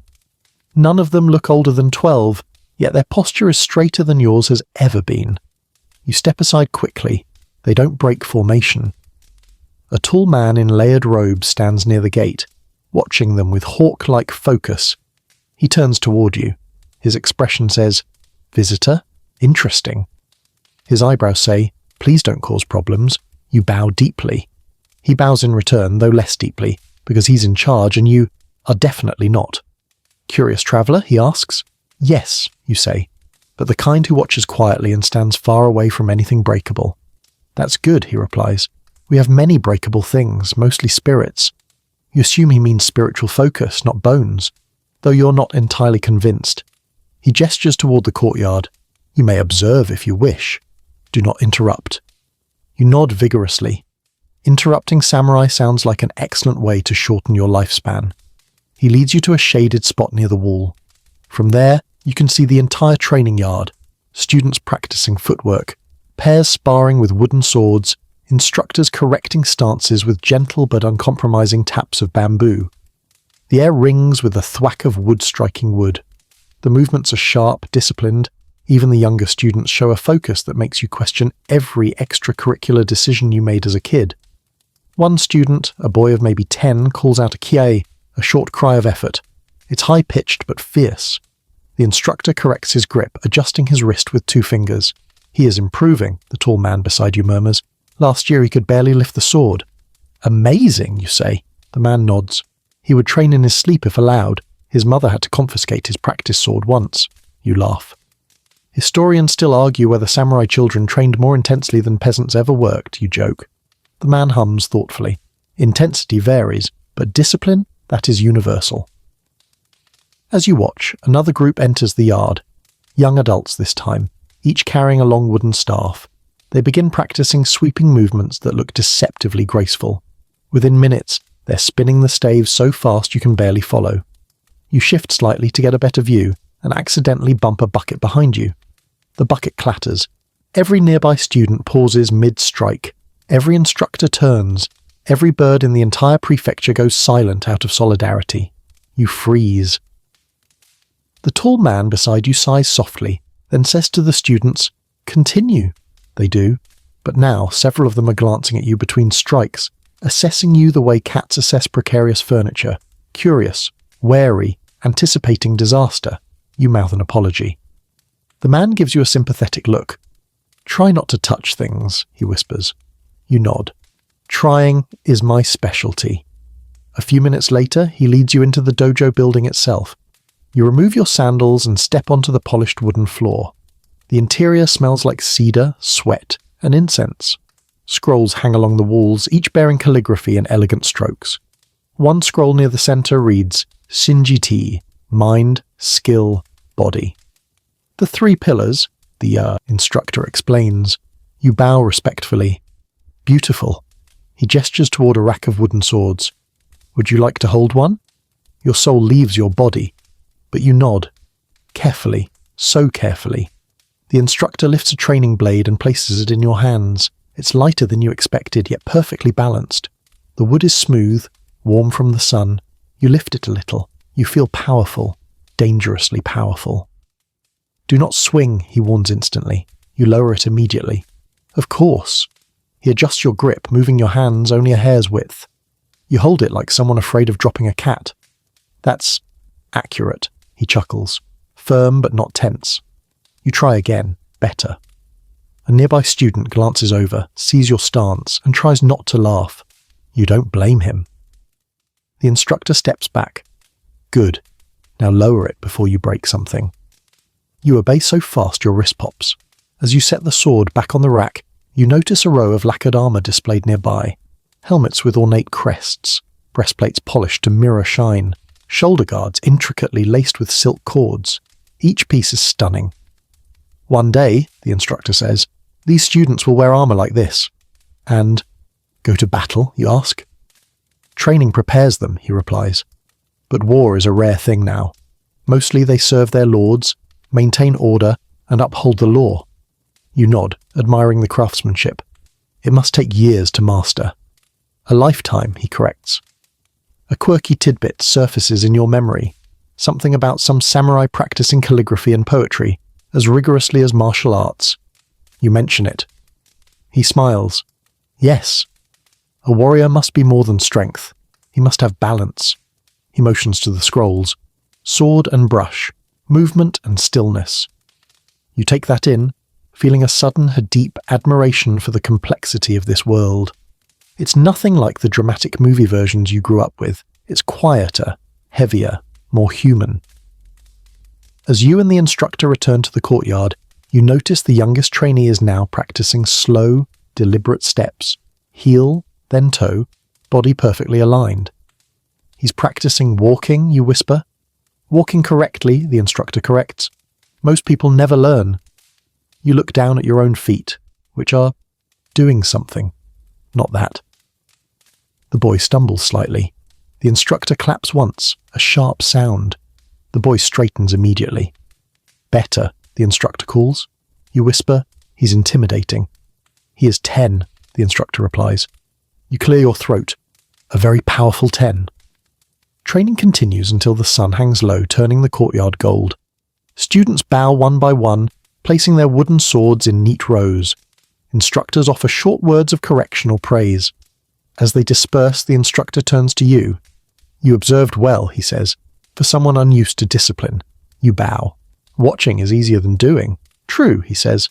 But doing teaches more. You smile nervously. Maybe next lifetime. He returns the bow. Safe travels, Foxkeeper. Your sleeve fox peeks out accusingly. You step back onto the road, legs wobbly from both awe and embarrassment. The castle glows in the distance. The evening breeze cools the sweat on your skin. You survived the training grounds. Barely, and with a newfound respect for every perfectly balanced, terrifyingly determined 10-year-old samurai in training. You leave the training grounds with shaky legs and an even shakier ego, determined to find something, anything, in this castle town that doesn't make you feel like you've been enrolled in a 24-hour disciplinary boot camp. Your stomach makes a noise like an offended bear, reminding you that courage requires calories. And maybe you need something simple, something safe, something that can't judge your posture or politely terrify you. So you follow your nose. Down a narrow side street behind a row of inns and lacquerware shops, you catch the unmistakable scent of wood smoke, boiling broth, and rice steaming in huge clay pots. Your feet drag you closer, the way a cartoon character floats toward pie on a windowsill. Eventually you reach a modest building with a half-open door and a cloth banner that flutters like it's waving you inside. A kitchen. More specifically, the Castle Town Communal Kitchen, where townsfolk prepare food for workers, travellers, and apparently clueless strangers like you. As you step in, the immediate warmth washes over you. The air is thick with scents: soy, charcoal, sesame, ginger. Pots bubble, ladles clank. People bustle about with the casual precision of long practice, and in the centre of it all, surrounded by cutting boards and spice jars, stands a broad-shouldered cook wielding a cleaver the size of your fears. He turns at the sound of your footsteps. His eyebrows rise. You look hungry, he says. You bow deeply. Very. Sit. He gestures with his cleaver, which surprisingly feels welcoming rather than threatening. You perch on a wooden stool near the prep table. The heat from the hearth wraps around you like a thick blanket. A boy is fanning the flames, sending sparks upward in tiny bursts. A woman chops daikon with the rhythm of someone who could probably slice 3 vegetables at once without breaking eye contact. The cook ladles steaming rice into a bowl and slides it toward you. Then he adds grilled fish and a scoop of pickled greens. Eat, he commands. You eat. And it's heavenly. Warm. Comforting. Exactly the kind of meal that feels like someone patting your soul on the back. You're travelling, the cook asks. You nod. Trying my best. He eyes your sleeves, which contain 2 charms, several crumbs, and, embarrassingly, a tiny sesame seed from breakfast. You look like someone who needs lessons. Lessons in cooking? In survival, he says. But we start with rice. If you can cook rice, you can live anywhere. That feels debatable, but you nod gratefully. He hands you a pot. A small pot. A deceptively innocent pot. Wash the rice, he says. Easy enough, right? You scoop rice into the pot, add water, swish your hand around confidently, and immediately splash yourself in the face. The boy fanning the hearth stifles a giggle. The cook raises one eyebrow. Gentler, he says. You try again, gentler this time, and manage, not to start a flood. You drain it, mostly. Half the rice escapes like tiny fugitives and rains onto your lap. The cook sighs but does not stop you. Again, he says. Round 2, better. Round 3, surprisingly acceptable. The cook nods. Good. Now measure the water. You look at the pot. You look at him. How much? He shrugs. Until it feels right. That is not helpful. You pour hesitantly. Too much. You pour some out. Too little. You pour more. Too much again. A woman passing by gently removes the pot from your hands, adds a perfectly precise amount of water, and hands it back with a sympathetic pat. This is why travellers starve, she whispers kindly. The cook covers the pot and places it on a small charcoal stove. The heat licks the bottom, and a faint hiss rises. Now, he says, we wait. You sit on your stool while the kitchen clatters around you. The cook checks a simmering broth, tastes it, adds a dash of miso and nods in satisfaction. The boy fans harder, beads of sweat rolling down his forehead. The woman chops scallions so fast the pieces appear to multiply. The cook glances at the pot occasionally, but does nothing else. You stare at it like it's a time bomb. Don't touch it, he warns. You put your hands firmly in your lap. A mainstream historical fact floats to mind. Rice cooking in feudal Japan wasn't just a task, it was a ritual. Households judged skill, discipline, and even character by how well someone could coax perfect grains from water and fire. You suddenly feel like the fate of your reputation, and possibly the nation, rests on this pot. Minutes pass. Now, the cook says, lift the lid. You nod, grip the lid. Slowly, carefully, you lift it, letting a billow of fragrant steam drift upward like a warm cloud. And then it happens. The pot pops. Not violently, not dangerously, just a loud, sudden plonk of expanding steam that startles you into jerking backward, slamming your elbow into a stack of ladles.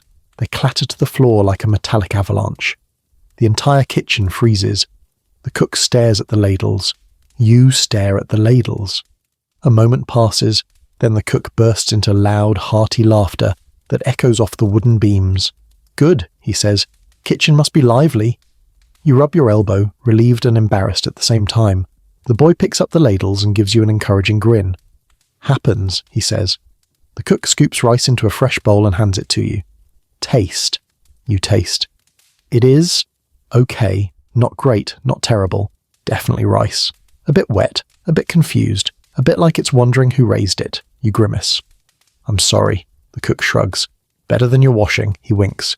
You will improve. As you finish your humble bowl of semi-rice, he begins chopping vegetables with swift, decisive motions. Ever use a knife, he asks. Yes, you say, but only in a way that disappoints knives. He laughs so loudly he nearly slices a cucumber at a dramatic angle. At least you're honest. He hands you a scarf to tie your sleeves back. You do, and for once successfully on the first try. Small victories. He demonstrates how to hold the blade safely, how to rock it gently, how to keep your fingers tucked in. Then he gestures for you to try. You chop. Slowly. Very slowly. So slowly that a snail on the floor could pass you and offer tips. But you don't cut yourself. The cook nods. Good. You have all your fingers. Better than some travellers. You raise an eyebrow. Some travellers? Lost fingers? He shrugs. Some travellers are overconfident. Fair. As you keep chopping, he tells you a quirky tidbit. Some cooks in old Japan believed kitchen knives had spirits, and treating them poorly would anger them, leading to bad meals, dull edges, or misfortune. You nod solemnly at the blade, just in case it's listening. When the vegetables are chopped, questionably, the cook tosses them into a pot with broth. The aroma fills the room instantly, savoury, warm, homey. The cook ladles you a bowl. You sip. It's perfect. He watches your reaction with a proud grin. You helped, he says. You blink. Barely. Barely is still help. Outside, late afternoon sun slants through the doorway, illuminating a thin beam of drifting steam. The kitchen buzzes with easy conversation, clinking bowls, soft laughter. As you step out into the sunlight, the cook calls after you, "Come back tomorrow. We'll teach you how to grill fish without angering the fire spirits." You nod enthusiastically, even though you absolutely will anger the fire spirits. You survived the kitchen. Barely. But your stomach is full, your sleeves smell like ginger, and for the first time today, you feel oddly, warmly useful. Evening stretches its long, golden fingers across the castle town as you leave the smoky warmth of the communal kitchen, stomach full and sleeves faintly fragrant with ginger and ambition. The air vibrates with a different kind of energy now, lively, humming, expectant. You can feel it before you see anything. A subtle rhythm in the footsteps of people heading in the same direction. A chorus of laughter floating between buildings. The flicker of lanterns bobbing like small wandering stars. A young girl rushes past you holding a paper lantern painted with a clumsy but charming carp. "Hurry!" she calls to someone behind her. The festival will start soon! A festival. Your brain perks up. Festivals feel safe. Festivals feel joyful. Festivals feel like activities with rules so vague even you might survive them. You follow the crowd until the buildings part and the town square opens before you, transformed. Lantern strings drape between rooftops, glowing in hues of warm orange and soft pink. Colourful banners sway. Stalls overflow with grilled skewers, sweet dumplings, sticky rice cakes, and candied fruits that sparkle under the lights like edible jewels. Musicians tune shamisen and flutes at the far end. Children run in circles, faces already smudged with sugar. A pair of elderly men debate something passionately while holding identical festival masks, foxes with painted red whiskers. You step forward, awestruck. A woman selling lanterns catches your expression and laughs lightly. First festival? Is it that obvious? Yes, she says warmly, handing you a lantern. Here. You bow. Do I need to pay? No. Tonight everyone carries light. It's good luck. You hold the lantern carefully, feeling the gentle warmth of its tiny flame inside. Its glow softens the edges of the world, turning every face into a warm silhouette. The woman gestures toward the centre of the square. The procession begins soon. Don't stand too close to the dancers. They will run you over. Noted. I enjoy remaining unflattened. She snorts and returns to stacking lanterns. People begin forming loose lines, chatting in excited voices. You wander between food stalls, drawn by sizzling sounds and drifting spices. At one stall, a man flips small round dumplings in a cast-iron pan, each one puffing into a perfect golden sphere. He notices your curious stare. Try one, he says, handing you a skewer. You take a bite. It burns your tongue immediately. You yelp quietly. He grins. Good sign, he says. Means it's fresh. You fan your tongue and decide festivals require both courage and a higher heat tolerance. As you continue wandering, a lively group of performers approaches, dancers wearing vibrant yukata patterned with swirling waves and cranes. Their leader raises a drum, taps it twice, and the dancers burst into rhythmic movement, arms sweeping, feet sliding across the packed dirt with practiced ease. The crowd cheers. You cheer too, despite having no idea what's happening. A young man beside you leans over. This dance is for warding off misfortune, he explains, especially for travellers. Oh good, you say. I've had several misfortunes, he nods sagely. You look like someone misfortune likes, you sigh. Accurate. The drumbeat quickens and the dancers swirl around the square in a loop. You shift to avoid getting accidentally incorporated into the choreography. One dancer, a woman with a crimson sash, gives you a cheerful wink as she passes, clearly delighted by your cautious sidestep. Musicians join in, shamisen twanging, flutes trilling. The atmosphere blossoms into cheerful chaos, a kind that feels both ancient and electric. Then someone tugs your sleeve. A child with wide eyes and crooked bangs holds up a wooden mask. Wear it, he says. It keeps bad spirits away. The mask is painted like a fox, its expression equal parts mischievous and smug. You slip it over your face. The child nods in approval. Now you're safe. A quirky tidbit bubbles to mind. Some festivals used fox masks and lantern light, processions to honour local legends or trickster spirits. The child seems wholly convinced the mask offers genuine metaphysical protection. You won't argue. You'll take all protection available. Suddenly a booming voice calls out from the centre, "Prepare the lanterns!" The crowd gathers along the long main street. People raise their lanterns, first low, then slowly upward, as instructed by the festival leader. The warm glow becomes a river of shimmering light.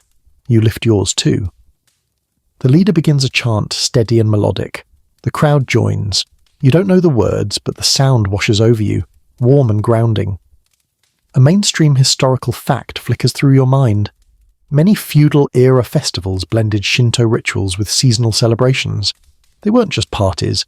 They were community prayers woven into dance, fire, and food. As the chant ends, the lanterns sway in unison, creating a gentle wave of light that moves through the crowd. A breeze rises, rustling the banners overhead like distant applause. You feel a strange tightness in your throat, something like awe. A man beside you clears his throat. Historians still argue whether this festival began to celebrate a good harvest or to appease river spirits, he murmurs. Maybe both. You nod. The energy feels layered, joy overlaid with reverence. The dancers begin again, circling around the square with long strips of fabric trailing behind them like ribbons of moonlight. They leap, twirl, and sweep their arms in movements that seem to imitate waves, wind, and flight. A little girl tugs her mother's sleeve and squeals, "Crane dance! Crane dance!" You watch, captivated. Then something less graceful happens. A dancer in blue miscalculates her spin and bumps lightly against your lantern. You flinch, wobble, and, because it's you nearly drop it. Several villagers gasp, but you catch it. You actually catch it. The crowd exhales in relief. One man pats your shoulder. Good reflexes. You glow with pride, even though you're pretty sure your heart temporarily stopped. The dancer who bumped you bows apologetically mid-spin, a feat that should not be physically possible, and you bow back. The music rises again, cheerful and bright.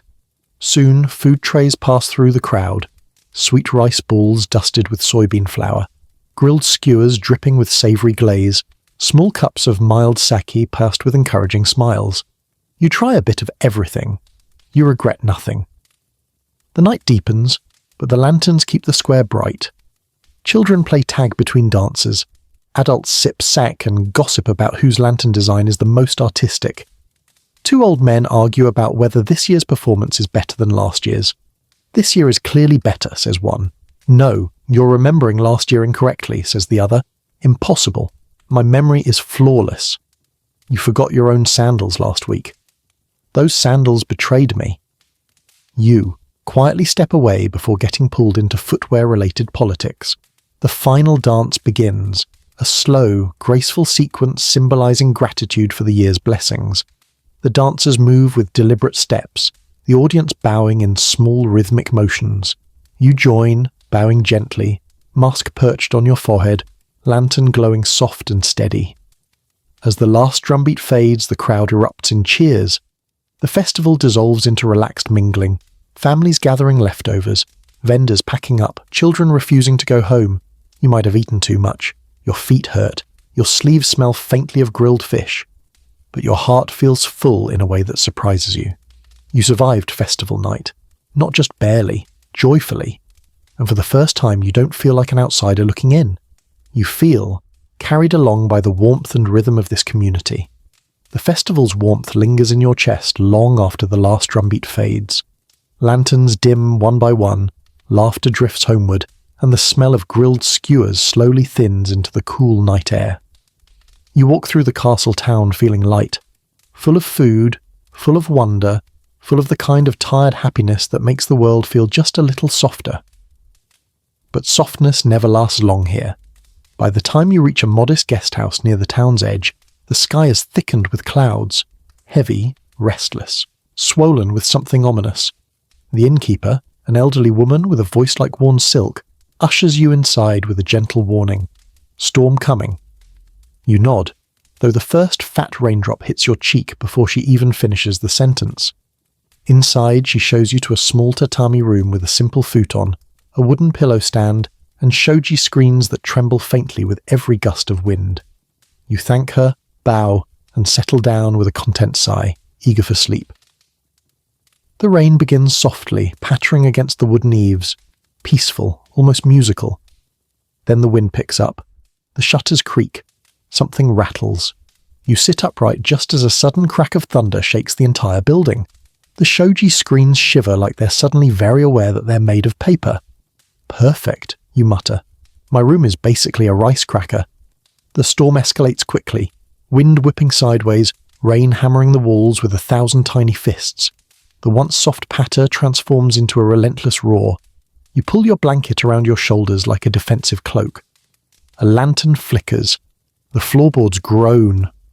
And unlike modern storms where you'd feel calm behind thick walls and double-paned windows, this one feels inside the room with you. The air vibrates. The wind slides under the eaves and hisses through tiny cracks in the wood. A chill crawls along your legs. The innkeeper calls out from down the hall, "Make sure your windows are secured."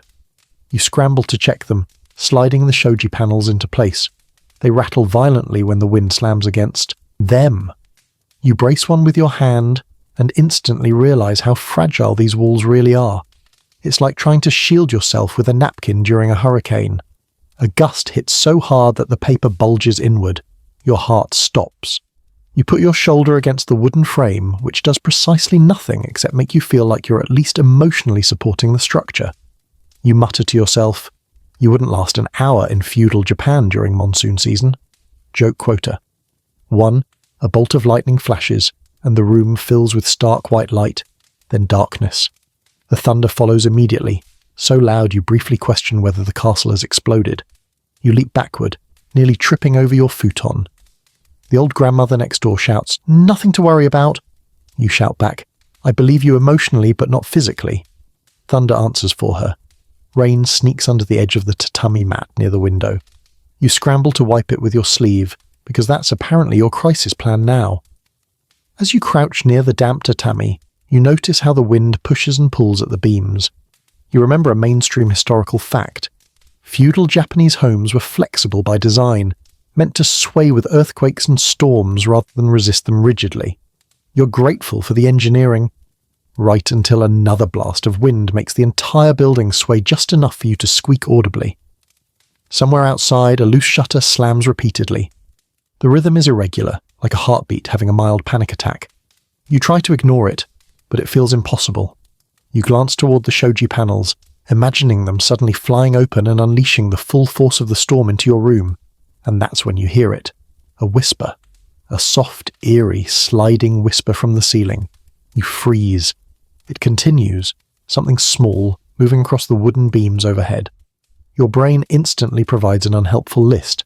Rat, cat, ghost, roof demon, weird air snake, tanuki practicing stealth. You swallow. "Please be a cat," you whisper. The wind howls louder as if laughing. Then you hear voices from the hallway. 2 men from down the hall leaning close to your door, whispering. "Roof sounds strange tonight," one mutters. The other replies, "Storm spirits are restless. My grandfather said they walk on beams when looking for weak spots." Fantastic. Exactly what you didn't want to hear. A quirky tidbit pops to mind. Some townsfolk believed thunder was caused by Raijin, a drum-carrying storm deity who could be mischievous at the best of times. This storm certainly feels like someone up there is enthusiastically drumming directly on the atmosphere. You lie back on your futon, clutching your washi charm and wooden fox guardian like plush toys. The room flickers with lantern light, the thunder shaking your bones. The storm rages on. Another immense gust whistles under the sliding door, making the lantern flame dance wildly. You rush to cup your hand around it, terrified it'll go out and leave the room in total darkness. You immediately regret this because cupping your hand near an open flame is, historically, how sleeves catch fire. You yank your sleeve away. Okay, no heroic lantern moves. The thunder cracks again. You jump again. You mentally defend your courage. That was a respectable reaction. Joke quota. 2. Minutes stretch into long, shaky breaths. Eventually the storm settles from furious roars to heavy, steady rain. The wind tiredly rattles the shutters a few last times, like a grumpy spirit giving up on scaring you for the night. Slowly, carefully, you peel yourself off the futon and check the shoji again. They're still intact. Damp at the bottom, but intact. The innkeeper calls softly through the hall. "All well in there?" You answer with what you hope is a brave, mature voice. "Yes, totally fine. Absolutely not crying." "Good," she says knowingly. Thunder grumbles far away, like a sleepy dragon settling down. Rain softens, the lantern flame steadies, the shoji stop trembling. Your heartbeat finally slows. You exhale, long and deep, sinking into the futon as exhaustion catches up with you. The room, moments ago a trembling cocoon of chaos, now feels like a quiet shelter again. The soft patter of rain becomes soothing instead of threatening. You survive the storm, barely. And as sleep finally begins to pull you under, you marvel at how close the world feels here. How weather isn't distant background noise but a force you face head-on, one fragile wooden panel away from chaos. Just as your eyes begin to close, you whisper to your wooden fox charm, "Tomorrow please no storms." It does not answer, probably judging you. The storm finally breaks sometime before dawn, leaving the world washed clean. or at least cleaner than you feel after a night spent flinching at thunder. When you wake, the rain has softened to a light drizzle, the kind that makes rooftops whisper and leaves glisten like polished jade. The sky's a muted grey blanket stretching low and heavy over the castle town. Your back aches. Your hair is doing something historically inaccurate. But you're alive, and in feudal Japan, that's a win. You step outside the inn, pulling your damp sleeves closer around you. Everything smells different after the storm. Earthier, fresher, and faintly metallic, like the air has been reset. Villagers begin emerging from their homes, peering up at the sky, checking for leaks, and shaking out their bedding with post-storm resignation. A few children splash barefoot in puddles despite half-hearted scolding from nearby adults. The innkeeper sees you lingering by the entrance. "Sleep well?" she asks. You give her an honest answer. Emotionally, no. Physically, also no. She laughs. "Storms remind us we're small, but they always pass." You nod, though you're pretty sure last night's storm tried very hard to not pass. As you wander through the damp streets, the town feels quieter than usual, like everyone is catching their collective breath. You make your way toward a cluster of homes at the lower edge of the town where the ground slopes gently toward the river. The water is swollen from the rain, rushing faster than usual, its voice louder and more insistent. And that's when you start hearing them. Whispers. Not literal whispers. Nothing supernatural, hopefully. Just the low, secretive murmur of villagers sharing stories. Rumours. Warnings. You slow your pace. A pair of elderly women huddle under an overhang, speaking in hushed tones. Someone saw shadows near the river last night. Shadows? In that storm? They said figures were moving. Could have been bandits. The other woman scoffs. Or spirits. You gulp. A little farther down the road, a fisherman repairing his nets overhears your footsteps and glances up. "If you're headed to the river bank," he says, "watch your step. Rain stirs things up." "What kind of things?" you ask. He shrugs. "Driftwood, mudslides, stray spirits following the water." Spirits again. Great. You're starting to suspect spirits are the historical version of, "I'm not saying it was aliens, but it was aliens." You keep walking, lantern tucked under your arm, until you reach a small clearing near the river. A few villagers mill about, examining something half buried in the mud. One of them looks up. "Traveller," he says, waving you over. "Storm left us something interesting." You approach cautiously, and instantly wish you hadn't. It's a tree root. Just a tree root. But it's twisty, gnarled, vaguely humanoid in that unsettling if you squint at 3 a.m. way. Mud drips from its crooked limbs like melted candle wax. "It looks like a drowned demon," one villager declares. "It looks like my mother-in-law," another mutters. A third shakes his head. Historians still argue whether tree spirits take form during storms. You blink. Do they? He shrugs. Depends on how much you've had to drink. The river burbles behind you as if trying to contribute its own opinion. Another villager squats beside the route. Could be from upriver. Floodwaters carry strange things. A woman clicks her tongue. "Last year we found a whole fishing boat wedged in the bamboo grove. No fisherman, just his sandals." "The sandals were cursed," someone adds ominously. You step back slowly. "I'm just going to let you handle that." They nod. Wise. As you leave the riverside, the drizzle thins into a mist, painting the air with a soft silver haze. You walk along the narrow path between houses, feeling the storm's leftovers in every creak of wood and every puddle beneath your sandals. But then you notice something odd. People are staring upward. You follow their gaze. A figure stands on a rooftop. Not a ghost. Not a demon. Just a man. Thin, barefoot, wearing a rain-darkened cloak that clings to him like a second skin. He crouches low, scouting the horizon with sharp, calculating eyes. A villager whispers, "He's been there since dawn." "Why?" No one knows. You watch, heart tight. He doesn't move except when the wind lifts his cloak slightly. His posture is tense, alert. The kind of alertness you've only ever seen in samurai, or very paranoid cats. A merchant beside you murmurs, "Maybe he's watching for bandits." Another shakes his head. Or maybe he's one of them. The rooftop man suddenly turns his head and looks directly at you. Not the crowd, not the road. You. Your breath catches. Why you? You look behind you just to check if someone more bandit relevant is standing there. No one is. For a moment his eyes linger.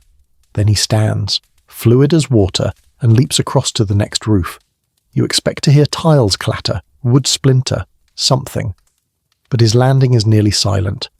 In 3 swift movements he disappears over the ridge. The villagers murmur nervously. A woman grips her shawl tighter. Storm brings strange company. Or reveals it, a man replies. You swallow. Is he dangerous? They exchange glances. Hard to say, someone finally says, but shadows rarely climb roofs for good reasons. Your stomach drops. You continue walking, heart thudding, mind racing with possibilities. Was he scouting? Stealing? Looking for a certain house? Or did he simply see you as the clueless foreign element in his nighttime terrain? The rain lightens again, almost shy now, and the clouds begin to thin. But the sense of unease lingers like a shadow clinging to your back. You pass a row of houses where people are sweeping water from their doorways and checking the condition of their rooftops. A grandmother eyes you kindly and says, "Stormy nights make the world thin, easier for things to slip through."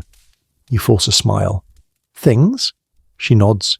"News, trouble, spirits, travellers, all kinds." "Ah," you say, comforting. "You'll be fine," she assures you, patting your arm, "but stay indoors tonight. Rumours walk faster after storms." You nod obediently. As you head back toward the inn, you can still feel the weight of the rooftop man's gaze. The river's swollen roar echoes behind you. Whispers drift from windows. Lanterns sway as if unsettled by the air. The storm may have passed, but the village has stories to tell. You survived the rumours and the shadows. Barely.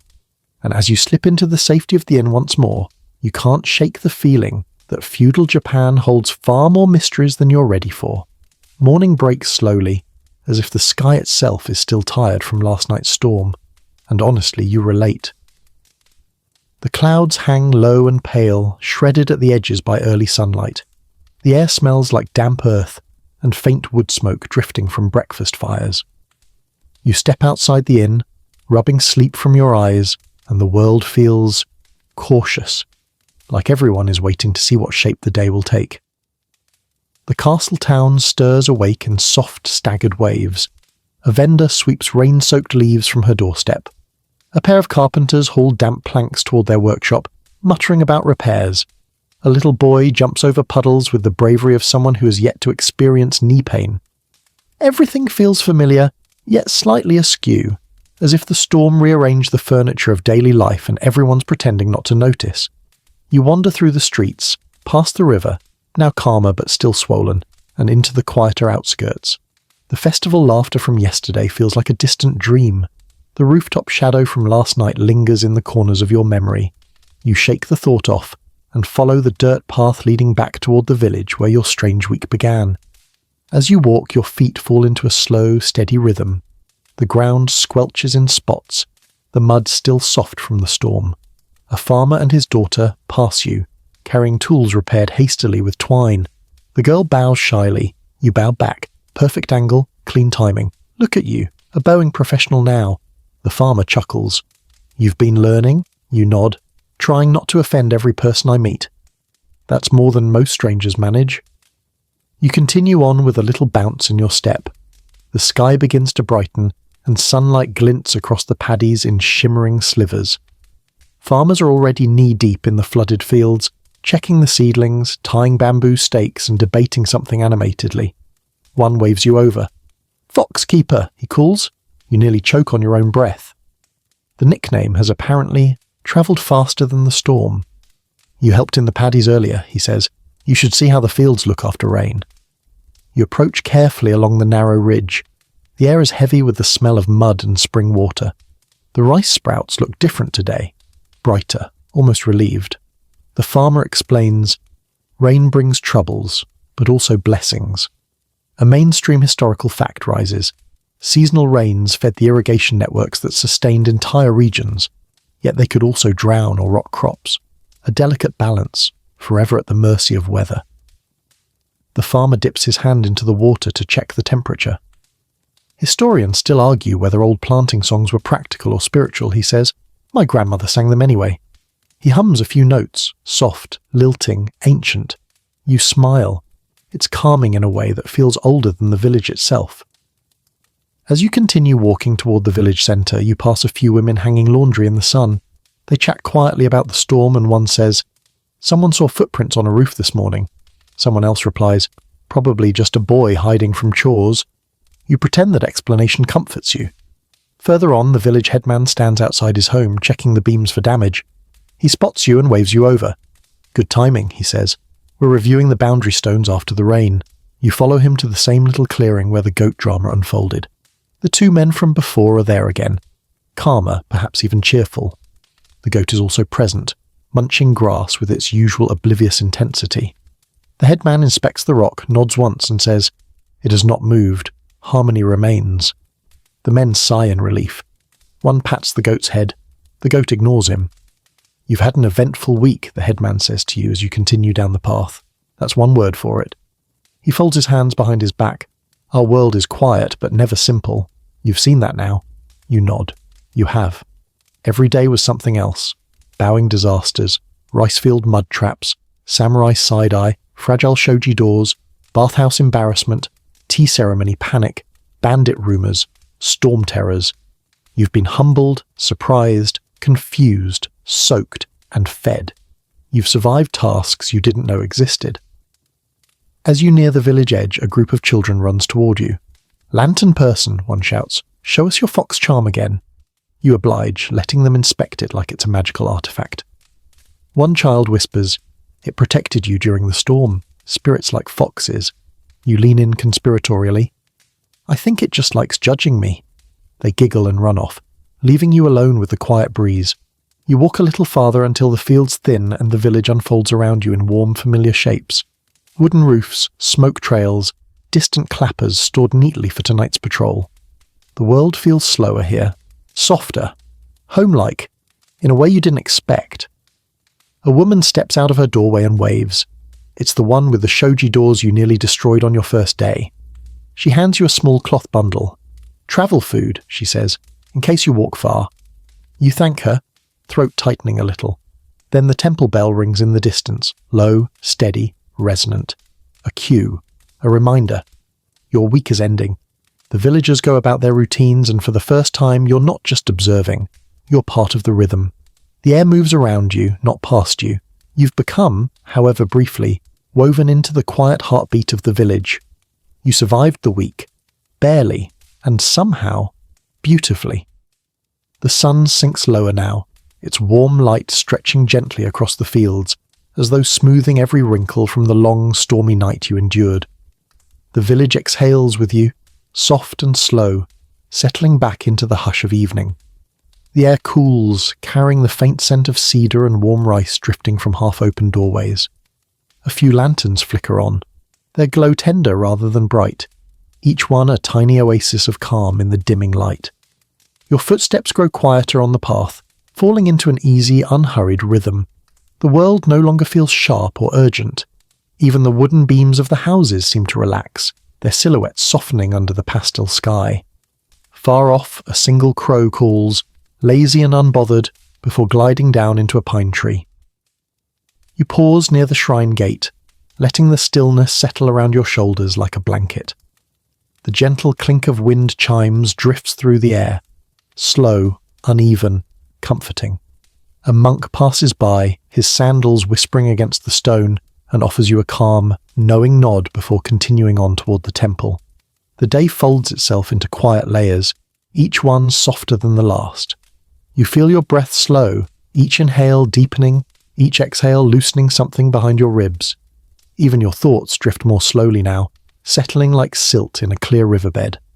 Somewhere nearby, a night insect begins its soft rhythmic chirping, steady, soothing, perfectly timed to lull your senses. The first stars peek through the twilight, faint and delicate, as though they too are whispering for you to rest. So let your eyes grow heavy. Let your thoughts loosen. Let this peaceful slowness wrap around you, warm and quiet. The week was long, but here, in this gentle fading light, you are safe.